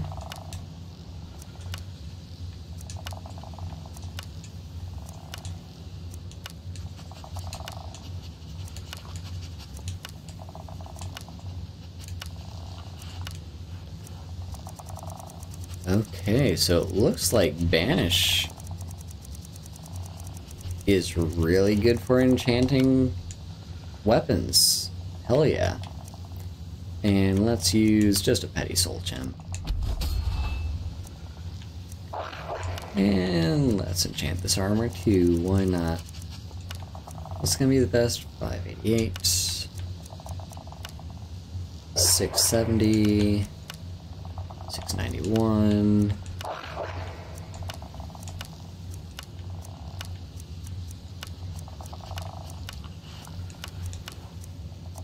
Okay, so Fortified Destruction is probably the best. And let's see. Glass Shield? Yeah, let's enchant that as well. It's gonna be the best for us. 817. 829. 891. Alright. And let's go for... You know what? I could actually enchant the cape. What kind of enchantment can we put on it?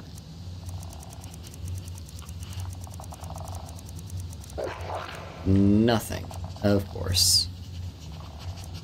Well, in that case, let's go for... Yeah, just our gold stuff.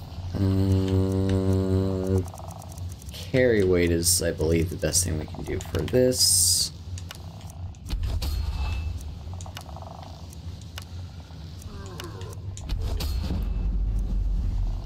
And then let's do the college boots too. What can we do here? So 781.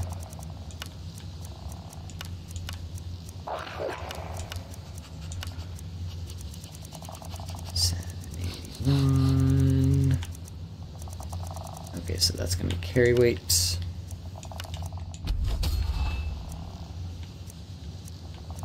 And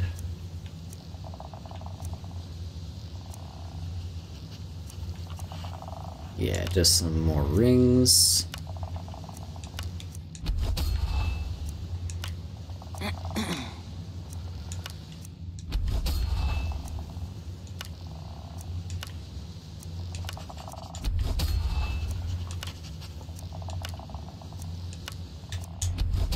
That's all going to be very good selling.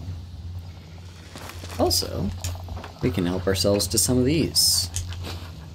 I'll take the filled petty, filled common, filled lesser, just all the filled soul gems. Thank you. In which case, do we have anything more to enchant? Not anything that I'm worried about at the moment, so let's... Can I sell? It's currently 5 a.m., so no one's going to be awake to do any selling.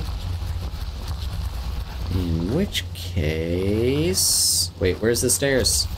Where's the stairs? Oh, there they are. Let's head out.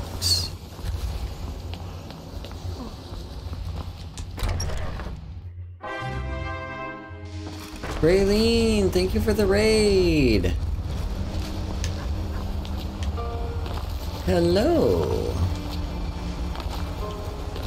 And one of my mods give Raylene a shout out. Hello. How you doing? How's your stream?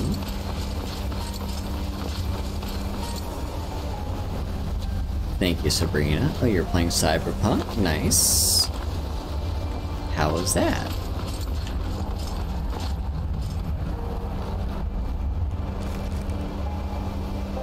Did we just completely avoid talking to Orthorn?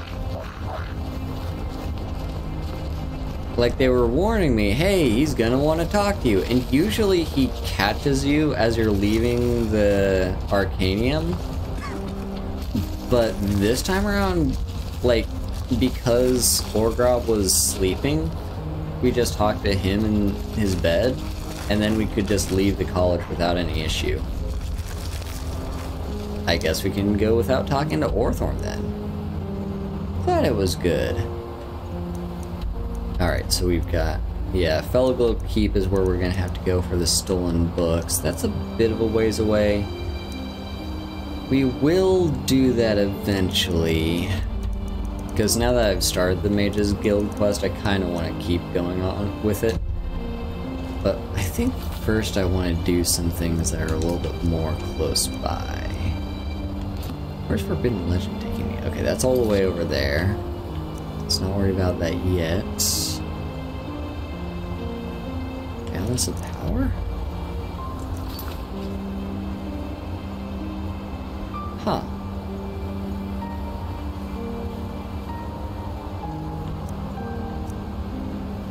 Maybe we'll do that. Return to Froki, that's down there. Fine, the caravan, that's over there. Let's deselect that since we're not going to be doing that for a while. Guess for dinner.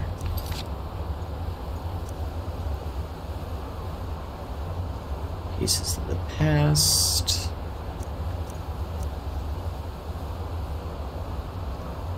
Gray cowl, interception. That's all the way over there. Bones from a crow. That's all the way down there. I love you too, Monbun. Hello. Thank you for the hydrate.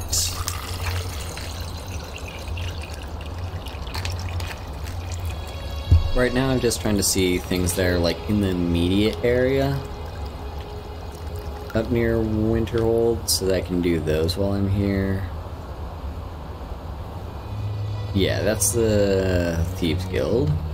First Stripe, Dragonborn, Dawnguard. What about here? So there's the Helm. Find out. Not sure what that is, but I guess I'll do that.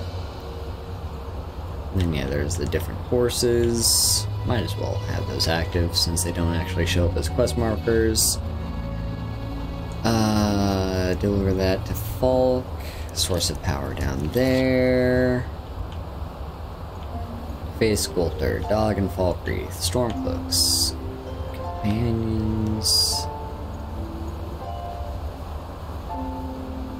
Where's the drinking con? Okay, that's also in Riverwood. I mean, Riften. There's still, yeah, the Soul Gem is in Windhelm, and we're not going to go to Windhelm just yet, so we won't worry about that. Let's deselect that for now. Okay, that's another thing. The branch is passed. And then Kesh, Shrine of Azura. I believe that is everything. Alright, so those are the various quests that we're gonna do in this area. But before I do that, I need to go and take a bit of a bathroom break. So I'm gonna just run a quick ad, and I will be right back.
Also, mentioning ads, a quick little disclosure here.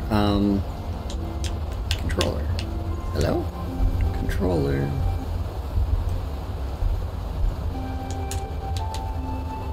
Yeah, weird. Controller's not wanting.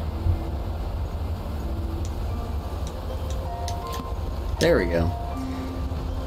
Oh yeah, and before we do either of those, I also want to do one other thing, which is head up to the north so that we can pick up the quest for, what's his face? Hermes Mora. So that we can get the Ogma Infinium.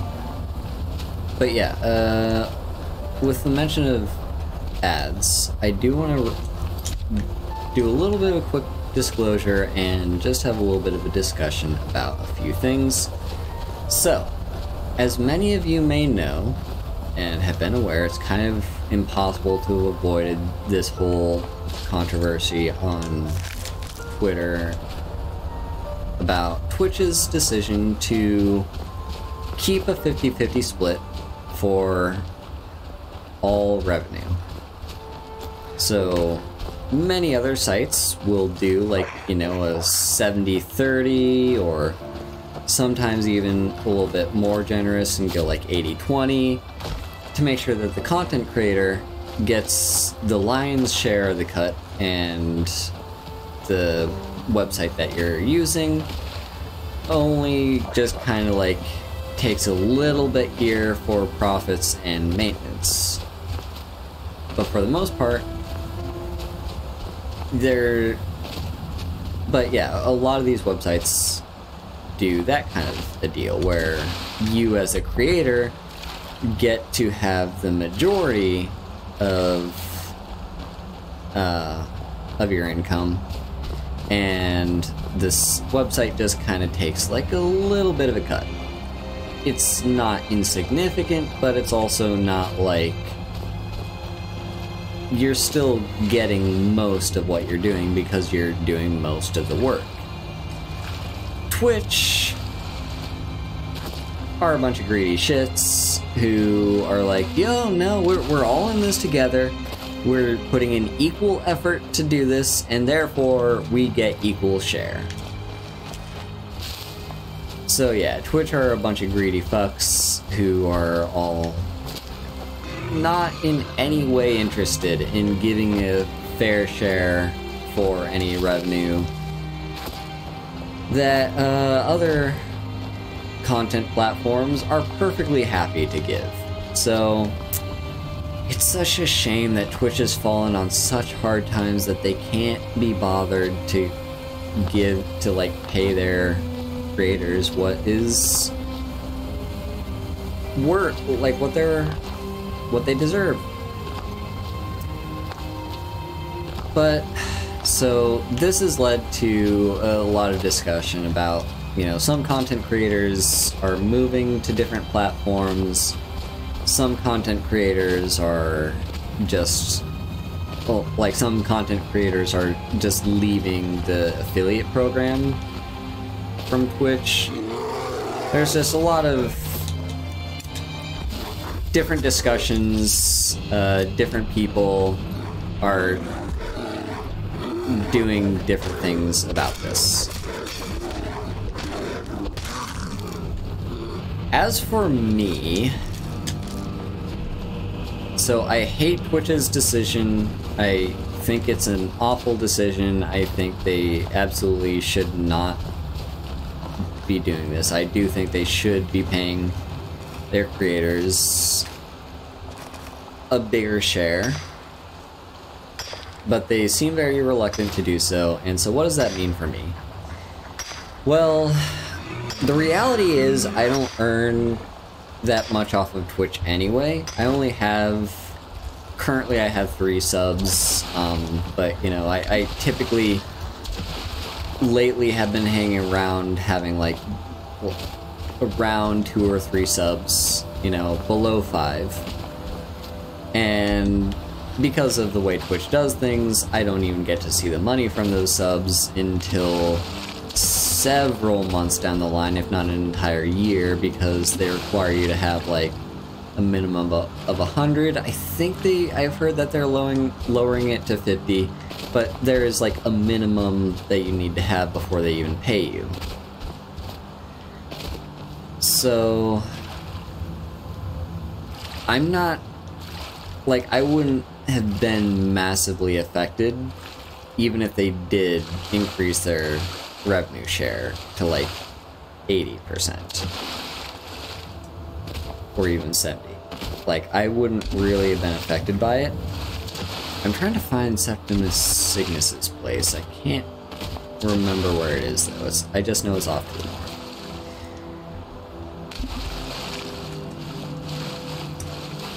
I don't want to, so I'm not going to be vocal in support of Twitch's decision to do this. I think if a content creator is putting in 90% of the effort, in fact, technically speaking, a content creator is putting in 100% of the effort to bring in money. Meanwhile, Twitch is just simply a platform that exists for them to create that content on. So, like, yes, the argument can and should probably be made that Twitch should be making money off of the creators that use its platform.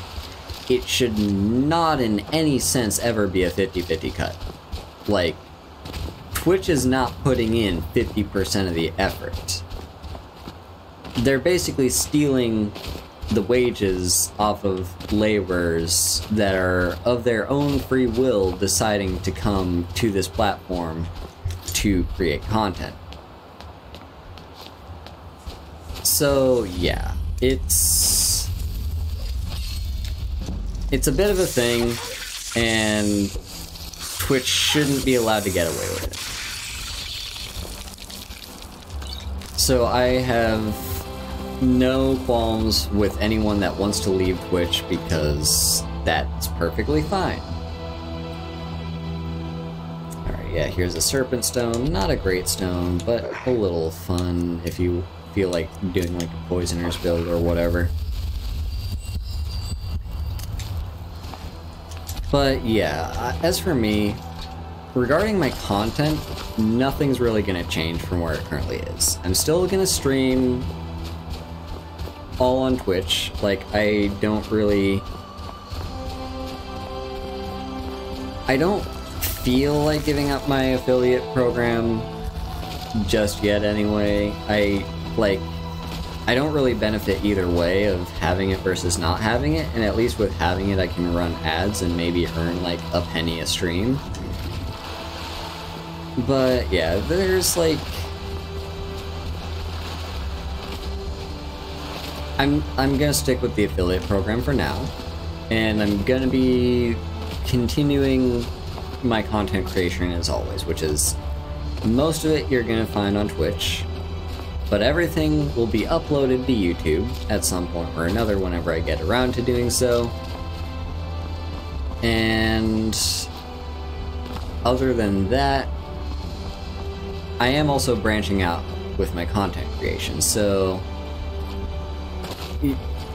like, for instance, I've got my new series that I just started with Chloe recently, where I'm playing through Dark Souls 3.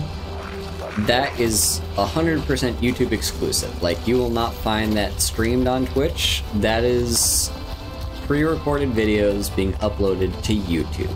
So if you do want to see me play Dark Souls 3 for the first time, that's where you want to go. Speaking of which, the next episode of that should be uploaded tomorrow, I think. Oh, where's the bear? I also think I'm heading in the completely wrong direction if I want to get to Septimus Cygnus' outpost. Ooh, several bears.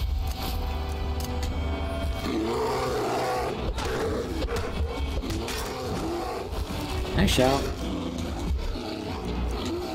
I cannot.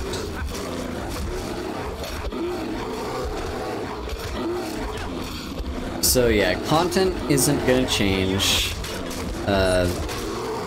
Same basic idea. I stream on Twitch, upload stuff to YouTube, and there is, from time to time, exclusive stuff that you can find only on YouTube. So, if you like my stuff, and you want to see more of it, there is more over on YouTube. So go and subscribe to my YouTube if you haven't already. For which you can find a link in my card.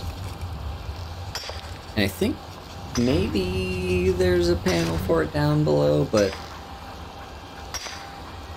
I know there's a panel for my card, so just go to that and you will find my YouTube channel. So is this the direction for his outpost? Maybe. Yeah. So that's regarding content. I am, however, considering maybe slightly changing things up again for how I go about monetization. Because like I said, currently I am, like, okay, obviously Twitch isn't my job. I do actually work a full-time job that I do get paid fairly reasonably for. So I'm not, like, trying to scrape by here. I do at least make a solid income that I can live off of.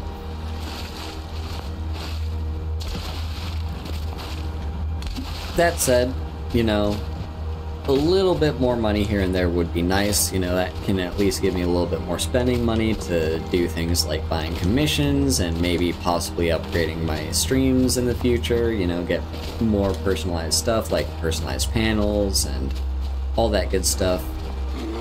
So for the time, so yeah, subs not super reliable because I haven't been getting those at all lately. So the next thing in mind is, of course, stuff on Twitch's end. Because if I don't want to compel people to sub to me if they can't, because while up front it's only $5, keep in mind I only get 50% of that, and I don't even see the money for that until I accumulate a certain amount. And also $5 every single month does kind of add up. So I don't blame anyone for not wanting to sub or not being able to.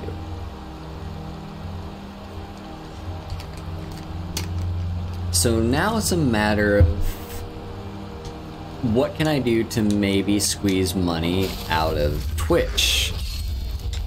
Make Twitch be the ones that pay the money to me. And that brings me to ads. So I've heard, I'm not 100% sure if they're available to me, I haven't actually checked, but I've heard that there's a program that Twitch has where basically, like, you can set, you can basically get involved in the program by basically, like, for instance, like, stream X amount of hours and run X amount of ads every hour, and we will pay you a chunk of money. It's not like a whole lot, and some of the higher tier ones I don't think I'd be able to do anyway, because they do, I think they require you to be streaming for a lot. But it is still something that I'm going to consider. I'm going to look into that, see if any of them are actually doable for me, and if so, you, my viewers, are likely to see more ads on this channel. Now, here's where I talk a little bit more about the ethics of running ads on my stuff. If you want the money to go to me from the ads being run, the best way to do that is to watch the ad. Like, you just sit through the ad, and I get the money from it. I, however, have no issue with people using ad block. Like, if you don't want to see the ad, if ads are annoying to you, and they absolutely are annoying, then by all means, use an ad blocker. I don't care. Like, in fact, I kind of would prefer people use ad blockers, because ad blockers are just kind of... they're just very, very solid, kind of incredibly necessary these days.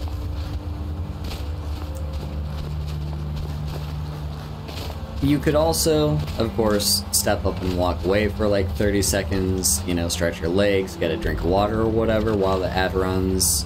That's another option.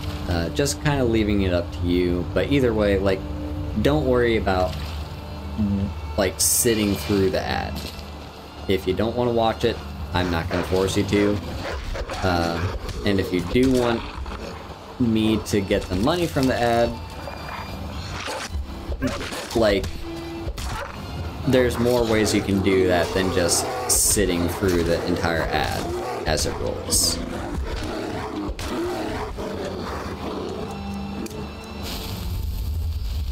But yeah, kind of just depending on what options I have in regards to that. You might be seeing a few more ads than previously on this channel. And if so, I just want to be upfront and straight with you all about where I stand on how you deal with those. But yeah, this is all just like in consideration of me getting, you know, just see what kind of money I can maybe squeeze out of Twitch. I know they make money off of it too, because if that weren't the case, then they wouldn't be paying me to run more ads. But yeah, it's just a thing that I think is worth discussing. Okay, that's the chill. That's the prison. Is this Septimus Signus's outpost?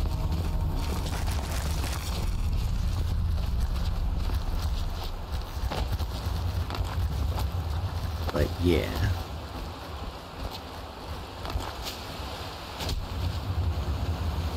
That's just what I had to say. And also, don't worry about the ads interrupting content, because while I'm running an ad, I will not play the game or talk about the game. I'll do no commentary during the ad break. So, nothing will be missed. It's just about, like, the biggest downside really is that you might be exposed to some, like, propaganda ads. Like, I know Twitch loves to run those ads trying to recruit you to, like, the Marines or whatever. So, you might want to ignore those. But it's not the end of the world, and like I said, you can just kind of walk away. And yeah. Anyway, here's Septimus Signus's outpost. Dig, Dwemer in the beyond. I'll know your lost unknown and rise to your depths. What brings you to this remote place? The ice entombs the heart. The bane of Kagranak and Degolthur. To harness it is to know the fundaments. The Dwemer lockbox hides it from me. The Elder Scroll gives insight deeper than the deep ones, though, to bring about the opening. You have an Elder Scroll here? I have seen enough to know their fabric. The warp of air, the weft of time. But no, it is not in my possession. So where is it? Here. Well, here as in this plane. Mundus, Tamriel, nearby, relatively speaking. On the cosmological scale, well, it's all nearby. Can you help me get it or not? One block lifts the other. Septimus will give what you want, but you must bring him something in return. What do you want? You see this masterwork of the Dwemer, deep inside their greatest knowings. Septimus is clever among men, but he is but an idiot child compared to the dullest of the Dwemer. Lucky then they left behind their own way of reading the Elder Scrolls. In the depths of Black Reach, one yet lies. Have you heard of Black Reach? Cast upon where Drimmer City slept, the yearning spire hidden learnings kept. Where is this Black Reach? Under deep, below the dark, the hidden keep, Tower Mazark. Oftand, the point of puncture, of first entry of the tapping. Delve to its limits, and Black Reach lies just beyond. But not all can enter there. Only Septimus knows the hidden key to loose the lock, to jump beneath the deathly rock. How do I get in? Two things I have for you. Two shapes. One edged, one round. The round one for tuning. Dwemer music is soft and subtle, and needed to open their cleverest gates. The edged lexicon for inscribing. To us, a hunk of metal. To the Dwemer, a full library of knowings, but empty. Find Mazark and its sky dome. The machinations there will read the scroll and lay the lore upon the cube. Trust Septimus. He knows you can know. So what do I do with this sphere? The deepest doors of Dwemer listen for singing. It plays the attitude of notes proper for opening. Can you not hear it? Too low for hearings? What do I do with the cube? To glimpse the world inside an Elder Scroll can damage the eyes or the mind, as it has to Septimus. The Dwemer found a loophole, as they always do, to focus the knowledge away and inside without harm. Place the lexicon into their contraption and focus the knowings into it. When it brims with glow, bring it back and Septimus can read once more. What do you want with the Elder Scroll? Ooh, an observant one. How clever to ask of Septimus. This Dwemer lockbox. Look upon it and wonder. Inside is the heart of a god, the heart of you and me. But it was hidden away, not by the dwarves, you see. They were already gone. Someone else, unseen, unknown, found the heart, and with a flair for the ironical, used dwarven trickery to lock it away. The scroll will give the deep vision needed to open it. For not even the strongest machinations of the Dwemer can hold off the all-sight given by an Elder Scroll. And what is an Elder Scroll? You look to your left, you see one way. You look to your right, you see another. But neither is any harder than the opposite. But the Elder Scrolls, they look left and right in the stream of time, The future and past are as one. Sometimes they even look up. What do they see then? What if they dive in? Then the madness begins. And here we have it. So inside this Wemmer lockbox is... Oh yeah, he's got several fire salts. Yeah, this is a great place to come if you're interested, if you're trying to do that quest for Balaman to collect all the different fire salts. Yeah, this will give you 3 right here. Also, does he have any skill books? I don't think he does. He's just got a bunch of books about Elder Scrolls. How deep is this? But yeah, inside here is the Ogma Infinium, which is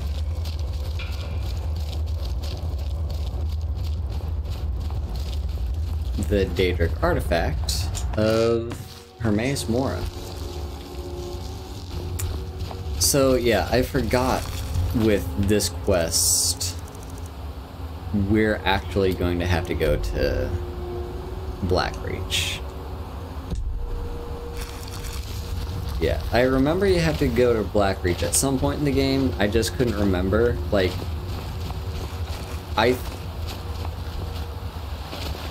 yeah, it's gonna be a while before we can actually do that quest then, in that case, because I wanted... Yeah. Annoyingly, this is going a little bit out of order from what the game wants us to do.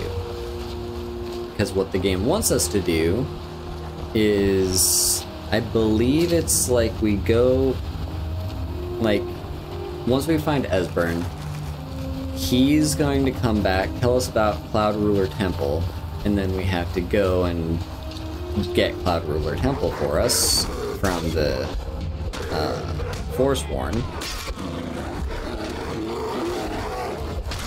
And then in Cloud Ruler Temple, he will find the wall, and then on the wall, he's going to find out that there is a word that people could use to subdue dragons, and, well, a shout that people could use to subdue dragons, but he doesn't know what the shout is. You're going to have to learn the shout from someone else, so this leads you to the Greybeards. They lead you to Parthenax, and Parthenax says, I know of this word, but I can't teach it to you because I don't actually know, because, as it happens, it's something that dragons simply cannot know. And this shout, of course, is Dragon Ren. And yeah, you have to collect, but then how do you learn Dragon Ren? You have to learn it from the Nords who created it, which means you're going to have to go back in time, and the only way to do that is with an Elder Scroll, and then you begin the hunt for the Elder Scroll. So there's several steps you have to do before this in the main quest, so we are kind of doing this a little bit out of order. But I guess it doesn't really matter, because the main quest is just like, oh, you have to find an Elder Scroll, and then you have to run all over all of Skyrim to try and find an Elder Scroll. And then you eventually find an Elder Scroll by finding Septimus and going all the way down to, like, down to Blackreach. And then you do that whole thing, and then you find the Elder Scroll. That is the way the game wants you to do it.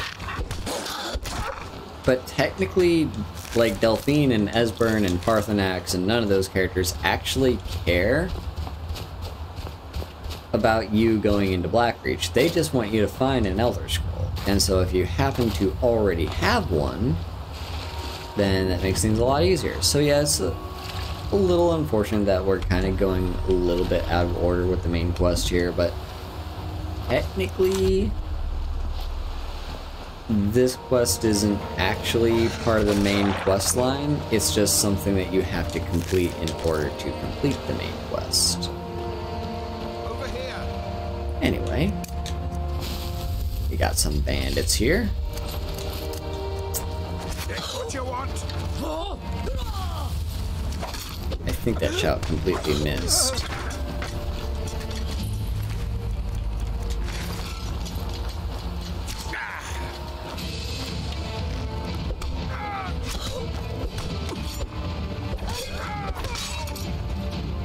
I am like such a tank with my ebony flesh. Is such a good spell.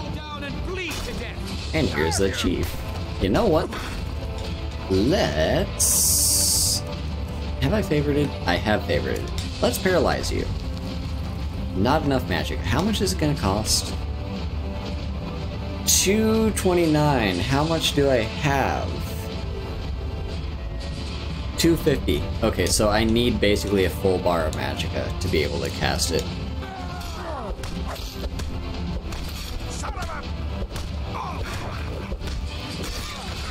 It might be time for us to invest in more magicka. There's that.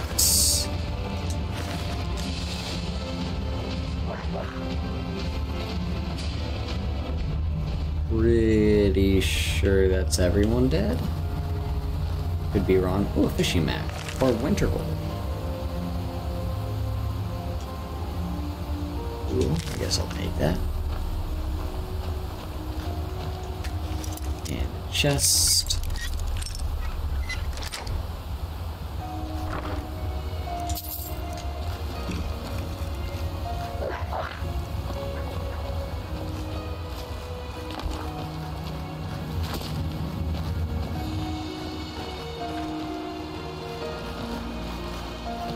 And here's... Alright, so this is the journal. Brandil, I hope this text of your father's last words finds its way to your hands.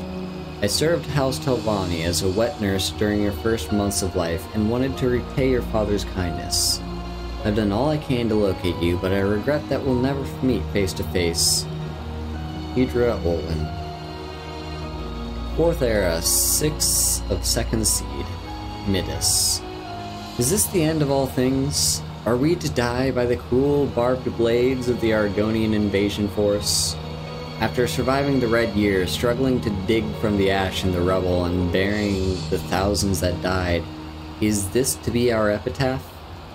The irony of our demise glows brighter than Master on the summer solstice. We brought this upon ourselves. The Argonians simply answering a rallying cry incited by a millennium of suffering imposed by my kind. And so here I sit, in the crumbling basement of our family home, while 1,000 booted feet echo above me, and the screams of the dying find their way to my ears. So falls House Telvanni. But then I look into the eyes of this child, this blessing given to us the very year that Vardenfell spouted his fiery death across the land. This gift I hold in my grasp. Is it too much to wish he be given the chance to survive and keep our memories alive? This small boy burned in the midst of chaos and destruction must carry on. If nothing else, as a reminder to other Dwemer that the Telvanni were once a proud and noble people.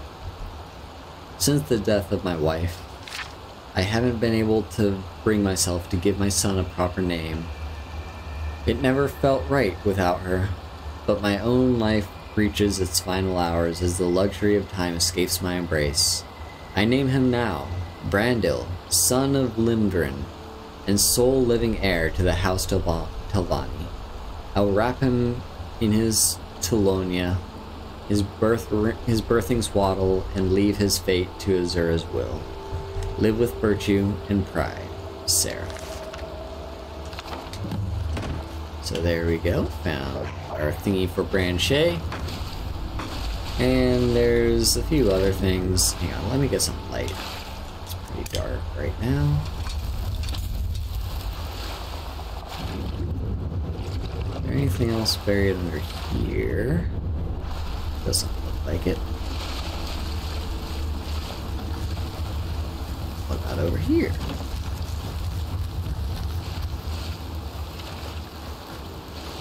Also, okay, help, I'm stuck. I'm stuck.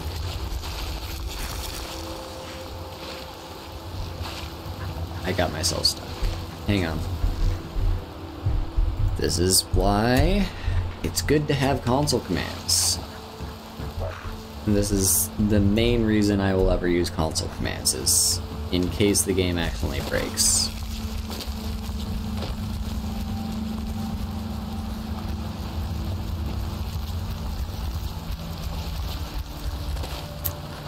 So over here.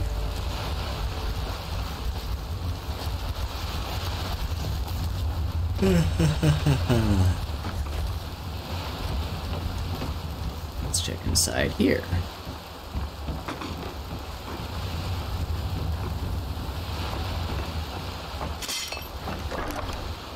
There's the helm. And some madness ore. Might as well take that.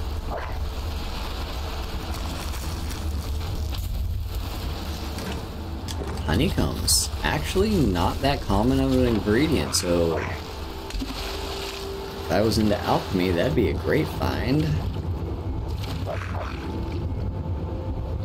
Anything else down here? In fact, remember, we have water breathing. So just a good spell to cast.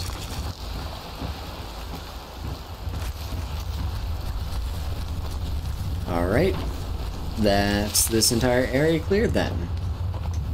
On to the next area. So yeah, there's this place over here.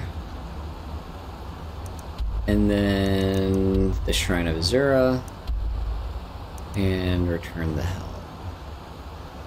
There's one other thing. Yeah, Branche all the way down there. Okay, let's deselect Branche. We're definitely going to be having to head to to Riften very soon. Probably before we even wrap up with the College of Winterhold, which is fine because, like, the main reason we came to the college anyway was just so that we can collect, like, new spells. I'm not terribly concerned about completing the questline, although we will at some point. Because I hate leaving questlines unfinished. But yeah, the deal is basically with Winterhold.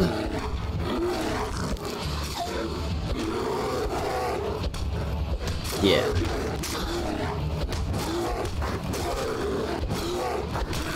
I think once we turn this quest in, I think we will call it there. By the way, just a little thing. Apparently, so like, the way guilds work, in pretty much every Elder Scrolls game that I can think of, yeah, bears ain't shit. In pretty much every Elder Scrolls game I can think of, when you do a guild questline, you start off as, like, you know, very low rank, and then you work your way up, and then by the end, you eventually become the guild master.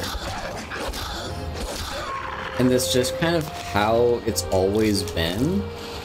There isn't really much in the way of, like,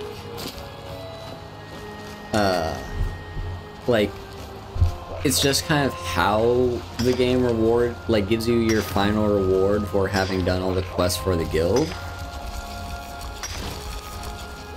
Is like, great, you're the guild master, because that's literally the last rank we can give you. You've ranked all the way up.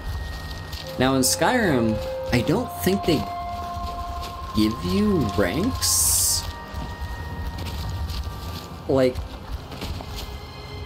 because in Oblivion, if you do, like, as you do things for the various guilds, the Thieves Guild, Dark Brotherhood, Fighters Guild, and Mages Guild, as you do things for those various guilds, they will say, congratulations, here's a promotion, yada yada. And sometimes the promotion comes with perks as well, but not always. And that's just a thing.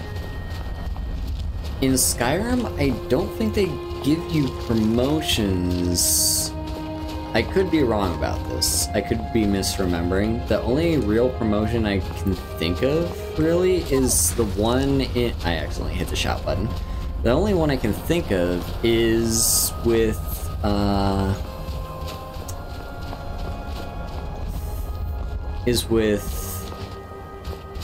the companions, when you eventually are inducted into the inner circle. But that's not even really necessarily a promotion. Well, like, it is a promotion, but they don't specify, like... Oh shit, we got an assassin. They don't really specify, like, what your new rank is. They just say, hey, you're now part of our inner circle. It's nothing. Anyway, we've got an assassin to deal with.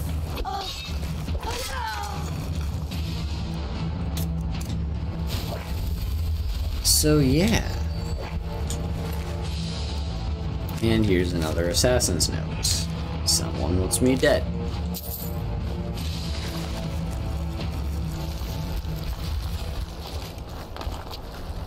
I know I've mentioned before there's like a mod that tells you who wants you dead, because that is always an interesting thing that I'm always curious of, is like, if an assassin gets sent after me, I want to know who I specifically pissed off to send the Dark Brotherhood after me. It's not... It doesn't really make sense though, because in the note left on the assassin, it wouldn't make sense for Astrid to name the client. Like, that's just bad business if you name specifically who the person is that wants you dead. So there was a brief period of time where I had that mod, but then I realized that it's kind of silly and doesn't really make much logical sense, so I uninstalled it. Alright, let's see. Before we hit up the Jarl himself, I do actually want to hit up the shop. Actually, there's a lot of shops I want to hit up, so we'll do some buying and selling before we talk to the Jarl and then end stream. But yeah, so the thing is, getting back to talking about the various things about the game is, yeah, when you become the guild master for each of the guilds as you complete their quest I'll line, sell just about anything if it's worth my time. Keep that in mind, will you? you get much business up here. Very funny. I'm sure you've noticed that Winterhold isn't exactly overflowing with people. So I'll sell whatever I can. If it's worth putting a price on, you can bet I'll do it. I've been burned a few times, made a few bad deals, but mostly I come out on top. You said something about a bad deal? Yeah, it was stupid of me. I shouldn't have believed the story and just refused the trade. But I didn't, and now I'm stuck with this worthless junk. What was the story? Some line about this clothing in Ingol Barrow. He said it was worth more than its weight in gold if I took it back there. Something about placing it back in Ingol's chamber, I don't know. What was I thinking? Even if it were true, I'm not setting foot in some ancient tomb filled with who knows what. I could look into it. I don't even care anymore. You want to check it out? Fine. I'll sell you the thing for 50 gold, and then it's your problem. Here you go. Fine, here you go. You get killed on account of this thing, it's not my fault. Got it?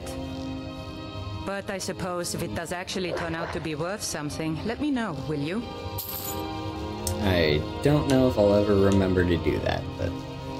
Take a look. But yeah, you know, the game... It has this way of rewarding you with your level. Holy shit. Bone arrows do so much damage. 226? Those aren't even Dragon Bone arrows, are they? Unless they renamed it in the special edition. But yeah, that's a lot of money. You don't have much money to buy things for me. You can buy this. And I guess I'll keep that because it's unique. You can buy that though. As for these, take my armor and the college boots. And yeah, take these rings. Anything else you can afford.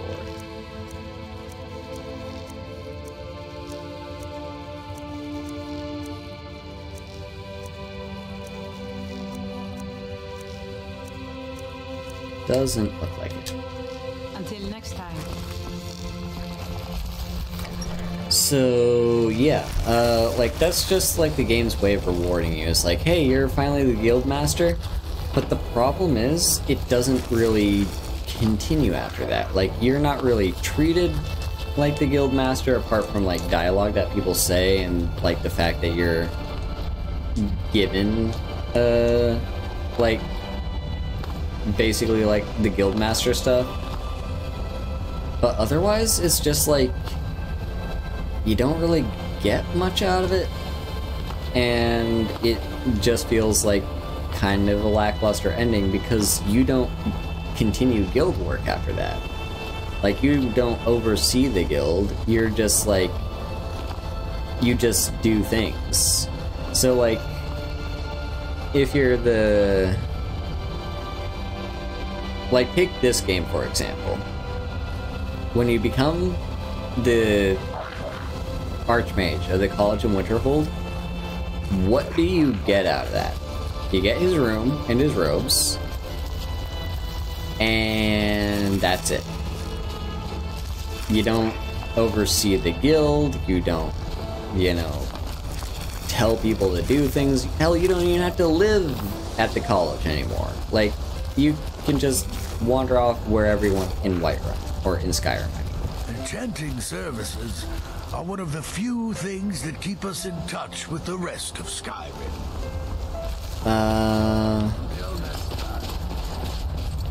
So, yeah, but if you're doing, like, say, for instance, like, the companions. So the companions have their whole thing where, like, there is no leader, it's actually just the Harbinger who's just kind of like the voice of the companions, but most of us just do whatever we want. Like, that's, I guess, an argument for why you're not really much of a leader. Why should I want anything? Why can't I simply be sociable with my colleagues? I'm busy right now, Colette. Well then, fine. Have a nice day. Let me see it. Hello? She doesn't exist. Restoration is a perfectly valid school of magic, and don't let anyone tell you otherwise. Colette doesn't exist. Why are my research materials constantly disappearing? I cannot interact with her.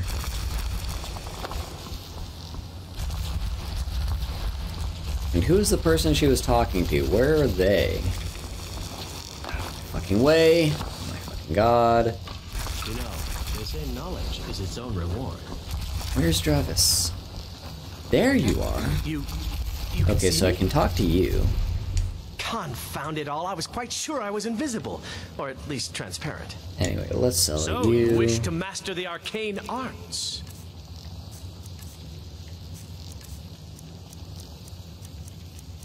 But yeah, so like, then there's the, what do you call it? Yeah, like, we've got the College of Winterhold, and then there's like the whole thing with the companions. Mm-hmm. Are you sure you don't exist? I guess you don't.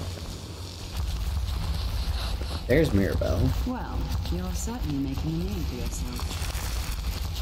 Let's get some light.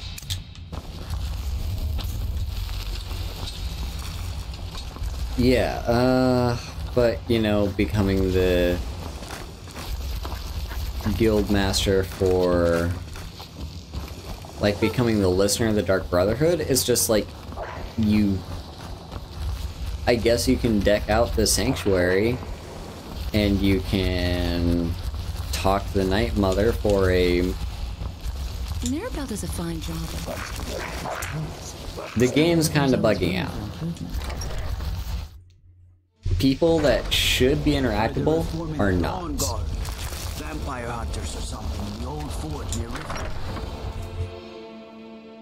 So let's maybe leave and come back, and maybe they'll... There we go. I can't wait to see who succeeds Mirabelle. Take a look. Yeah. It's just like a thing, you know? It's just like the reward the game gives you for doing a good job and completing the quest, and it's like, yay, you're now the guild master. And you don't actually get to be the master of the guild. Certainly a few of my colleagues aren't quite as talented as they'd like to believe. How are you, Drevis? What do you want? Hello, Kejo. If I want anything, why can't I simply be sociable with my colleagues? I'm busy right now, Colette. Well then, fine. Have a nice day. Thank you for the hydrate.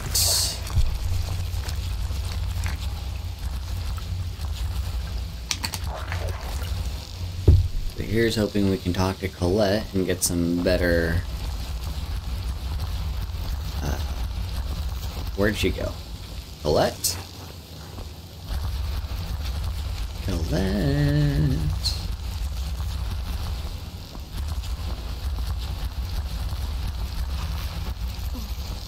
That's Drebin.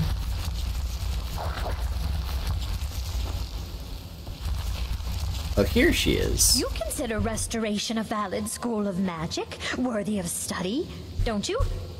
Don't you? Also, thanks for the stretch redeem.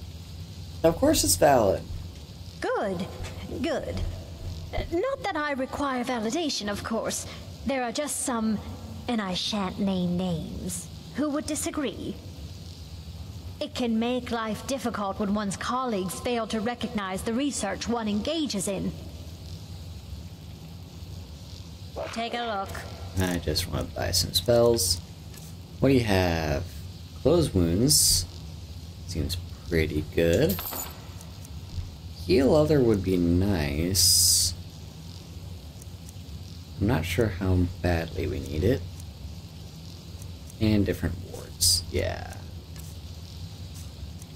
Alright, sell you some stuff.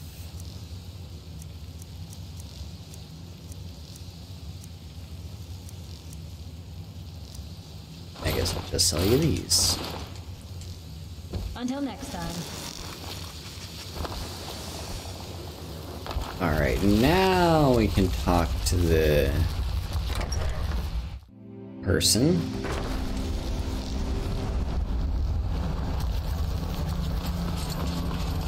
The Jarl. That's the person I had in mind.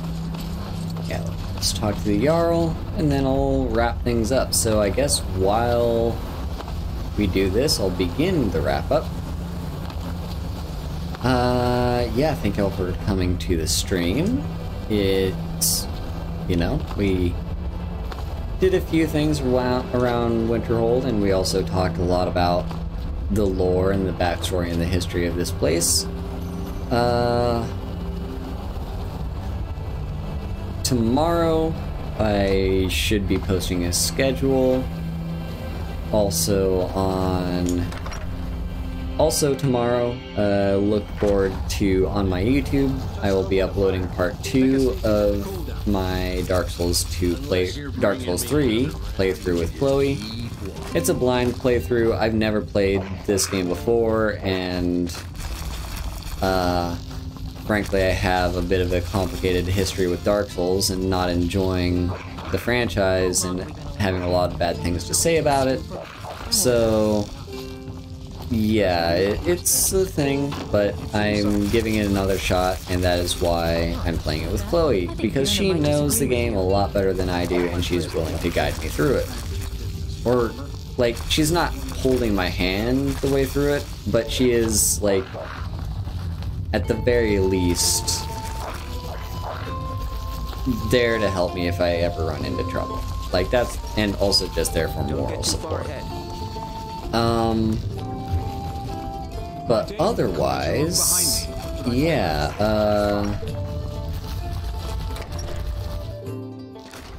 look forward to that tomorrow.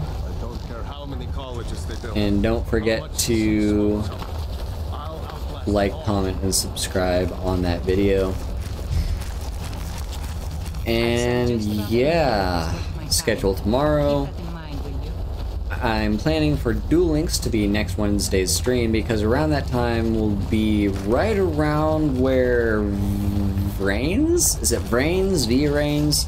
The new world in Duel Links is being released, and we've already got a few changes. You know, we've got a new ban list that does in fact affect one of the decks that I played. And we've also got like a new monster zone that is like has special rulings for it, so that's kind of interesting. And link monsters are going to be coming with the new world, so look forward to all of that. We will be going through all of that on Wednesday, if it's open, if it's out by then. I'm not actually sure the exact release date.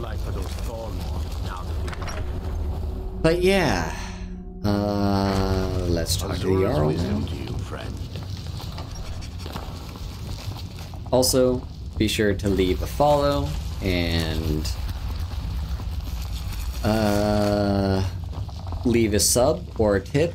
Either of those is fine ways to support me. And yeah.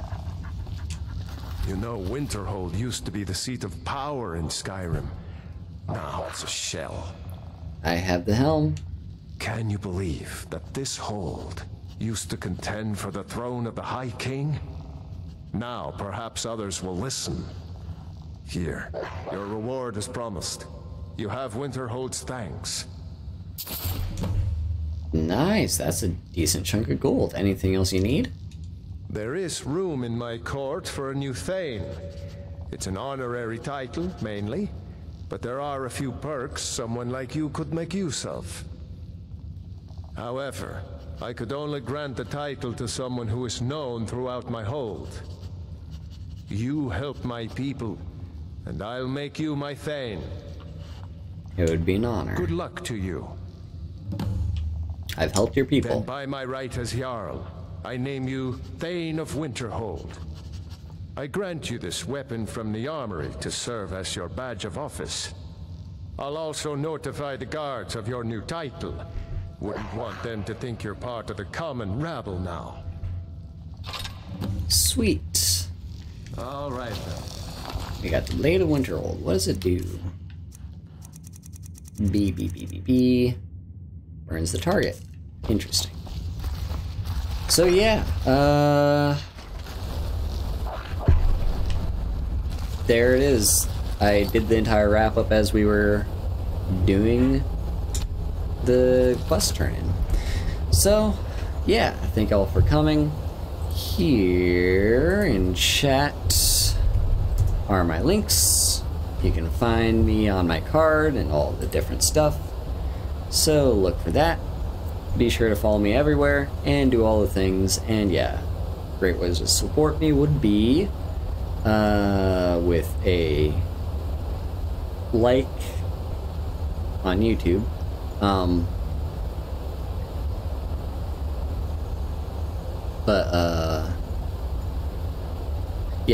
Best ways to support me would be through a like on YouTube, but thinking of Twitch, subs and tips through Stream Elements. Those are also great ways to support. Of course, just follow me everywhere where you will find all my different stuff. And yeah, Let me find a raid target, and here in chat, I will type our raid message. This is what you will copy and paste once we get to our raid targets. And if you're subbed to me, you can have the heart emotes. Anyway, who shall we raid, I wonder? I think Jasper had something special going on, so let's raid Jasper. So yeah, we will do that.